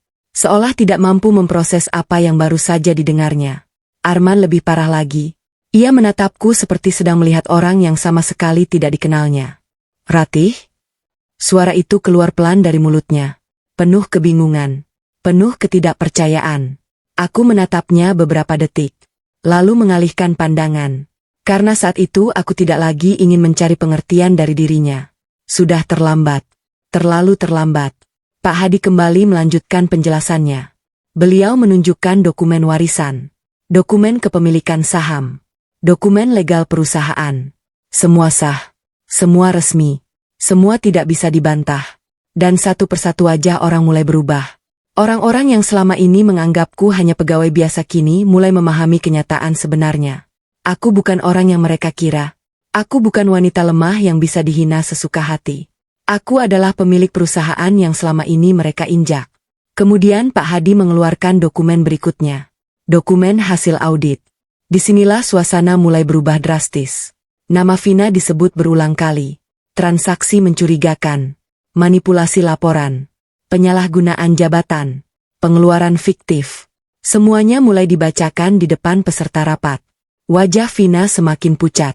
Tangannya mulai gemetar. Ini fitnah. Tiba-tiba ia berdiri. Suaranya terdengar keras. Namun kali ini tidak ada yang langsung membelanya. Tidak seperti biasanya. Tidak ada tepuk tangan. Tidak ada dukungan. Karena bukti yang ditunjukkan terlalu jelas. Terlalu kuat. Terlalu banyak. Ini semua salah paham, teriaknya lagi. Namun beberapa komisaris mulai membuka berkas mereka sendiri. Beberapa direksi mulai memperlihatkan ekspresi kecewa. Topeng Vina perlahan runtuh. Lalu tibalah pukulan berikutnya. Pak Hadi menampilkan data aset. Rumah, mobil, investasi, transfer dana, dan nama Rendra. Ketika nama itu disebut, Vina langsung terdiam. Benar-benar terdiam. Aku melihat wajahnya kehilangan seluruh keberanian. Sedangkan Arman langsung menoleh ke arahnya. Tatapan yang selama ini penuh pembelaan kini berubah menjadi pertanyaan. Siapa Rendra? Tidak ada jawaban. Ruangan kembali hening. Namun keheningan itu lebih menyakitkan daripada kata-kata. Karena semua orang bisa melihat bahwa Vina tidak mampu membantah. Arman berdiri perlahan. Matanya memerah. Aku bisa melihat luka yang mulai terbuka di wajahnya. Luka yang dulu kurasakan. Luka karena dikhianati. Aku tanya sekali lagi. Suara Arman bergetar. Siapa Rendra? Vina tetap diam. Dan diamnya menjadi jawaban. Saat itulah Arman akhirnya sadar. Wanita yang selama ini ia bela. Wanita yang membuatnya mengorbankan rumah tangga. Wanita yang membuatnya menyakitiku. Ternyata juga membohonginya. Ternyata juga memanfaatkannya. Aku tidak merasa senang melihatnya. Aku juga tidak merasa puas. Yang kurasakan hanyalah lelah. Sangat lelah. Karena semua kehancuran ini sebenarnya tidak perlu terjadi. Andai mereka memilih jujur sejak awal. Namun semua belum selesai. Karena setelah rapat itu berakhir, keputusan besar akhirnya diambil. Keputusan yang akan mengubah hidup Vina, Arman, dan Doni untuk selamanya. Dan untuk pertama kalinya, mereka harus menghadapi akibat dari semua perbuatan mereka sendiri. Air mata penyesalan yang datang terlambat. Setelah rapat besar itu berakhir, tidak ada lagi senyum kemenangan di wajah Vina. Tidak ada lagi tatapan meremehkan. Tidak ada lagi suara lantang yang selalu membuat orang lain takut. Yang tersisa hanyalah wajah pucat seorang wanita yang akhirnya kehilangan kendali atas semua kebohongan yang selama ini ia bangun. Aku berdiri di dekat jendela ruang rapat sambil memandangi langit sore. Di belakangku, suasana masih tegang. Beberapa komisaris sedang berdiskusi. Tim audit sibuk mengumpulkan dokumen. Sedangkan para direksi terlihat membicarakan langkah-langkah berikutnya. Namun perhatianku tertuju pada satu pemandangan. Arman, suamiku. Atau mungkin lebih tepat disebut pria yang pernah menjadi suamiku. Ia duduk sendirian di salah satu sudut ruangan. Wajahnya kosong. Tatapannya kehilangan arah. Untuk pertama kalinya sejak semua ini dimulai, aku melihat seorang pria yang benar-benar hancur. Bukan karena kehilangan jabatan. Bukan karena kehilangan uang. Melainkan karena akhirnya menyadari semua kesalahan yang telah ia lakukan. Sementara itu Vina terus berusaha membela diri. Aku bisa jelaskan semuanya. Tolong dengarkan dulu. Tidak seperti yang kalian pikirkan. Namun tidak ada lagi yang mau mendengarkan. Karena bukti yang ada terlalu jelas. Terlalu lengkap. Terlalu sulit dibantah. Beberapa jam kemudian keputusan resmi diumumkan. Vina diberhentikan dari jabatannya. Seluruh akses perusahaan dicabut. Audit lanjutan dilakukan terhadap seluruh transaksi yang berkaitan dengannya. Doni juga menerima konsekuensi yang sama. Semua kerjasama bisnisnya dengan perusahaan dihentikan. Dokumen-dokumen yang selama ini disembunyikan mulai diperiksa satu persatu. Dan untuk pertama kalinya dalam hidupnya, Doni tidak bisa lagi berlindung di balik nama keluarga. Aku melihat wajah mereka ketika keputusan itu dibacakan. Tidak ada lagi kesombongan. Yang ada hanya ketakutan. Ketakutan menghadapi akibat dari perbuatan sendiri. Beberapa hari kemudian, rumah yang selama ini terasa penuh tekanan akhirnya menjadi sangat sunyi. Arman lebih sering diam. Ia jarang keluar kamar. Ia bahkan hampir tidak pernah menyentuh ponselnya. Suatu malam, ketika aku sedang duduk di teras, ia datang menghampiriku. Langkahnya pelan. Wajahnya terlihat jauh lebih tua daripada beberapa bulan lalu. Ia berdiri beberapa saat sebelum akhirnya duduk di sampingku. Kami sama-sama diam. Lalu tanpa kuduga, Arman mulai menangis. Aku belum pernah melihatnya seperti itu. Selama 15 tahun pernikahan kami, hampir tidak pernah. Maafkan aku, Ratih. Suaranya bergetar. Aku menatap ke depan. Tidak menjawab. Karena tidak ada lagi kata-kata yang bisa menghapus semua luka yang telah terjadi. Aku bodoh. Air mata terus mengalir dari matanya. Aku menyakitimu. Aku mengkhianatimu. Aku tidak membelamu saat seharusnya aku berdiri di sampingmu. Setiap kalimat terdengar penuh penyesalan. Penyesalan yang mungkin tulus. Namun datang terlalu terlambat. Aku memejamkan mata beberapa detik. Lalu berkata pelan. Aku pernah menunggumu sadar, Mas. Air mata Arman semakin deras. Aku tahu. Aku pernah menunggumu membelaku. Aku tahu. Aku pernah berharap kamu melihat semua pengorbananku. Arman menundukkan kepala. Dan untuk pertama kalinya, tidak ada pembelaan.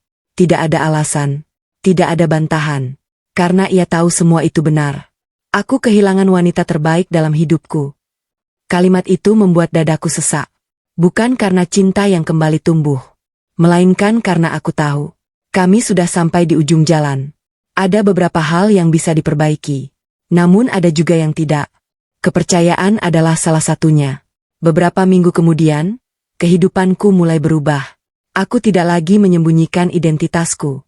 Aku mulai mengambil peran yang selama ini kutinggalkan. Bukan karena haus kekuasaan. Melainkan karena aku tidak ingin kesalahan yang sama terulang lagi. Banyak karyawan yang datang menemuiku. Sebagian meminta maaf karena pernah meremehkanku. Sebagian lagi mengaku kagum karena aku mampu bertahan selama ini. Namun yang paling membuatku tersentuh adalah ketika salah satu staf perempuan berkata, "Bu Ratih, Ibu mengajarkan kami bahwa kebaikan bukan berarti kelemahan."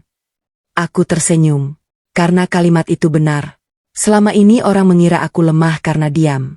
Padahal diamku adalah kesabaran. Dan kesabaran tidak berarti membiarkan diri diinjak selamanya. Beberapa bulan setelah semua kejadian itu, aku menerima kabar tentang Vina. Kehidupannya berubah drastis. Orang-orang yang dulu mengelilinginya satu persatu pergi. Mereka yang dulu memuji mulai menjauh. Mereka yang dulu mendukung mulai menghilang. Termasuk Rendra. Pria yang selama ini menjadi alasan banyak kebohongannya. Saat mendengar kabar itu, aku tidak merasa bahagia. Aku juga tidak merasa menang. Karena pada akhirnya, karma bukan tentang melihat orang lain menderita. Karma adalah ketika seseorang harus hidup dengan akibat dari pilihan yang ia buat sendiri. Sahabat air mata menantu. Dari kisah ini kita belajar bahwa pengkhianatan mungkin bisa menang untuk sementara waktu. Kebohongan mungkin bisa terlihat indah untuk sesaat. Namun cepat atau lambat, kebenaran akan menemukan jalannya sendiri. Dan ketika hari itu tiba, tidak ada topeng yang bisa terus dipakai selamanya. Kalau kalian jadi aku, apakah kalian bisa memaafkan Arman? Menurut kalian, apakah aku terlalu sabar selama ini? Tulis pendapat kalian di kolom komentar. Jangan lupa like, subscribe, dan nyalakan lonceng notifikasi agar tidak ketinggalan kisah-kisah drama keluarga lainnya. Terima kasih sudah menemani cerita ini dari awal sampai akhir. Sampai bertemu di kisah berikutnya.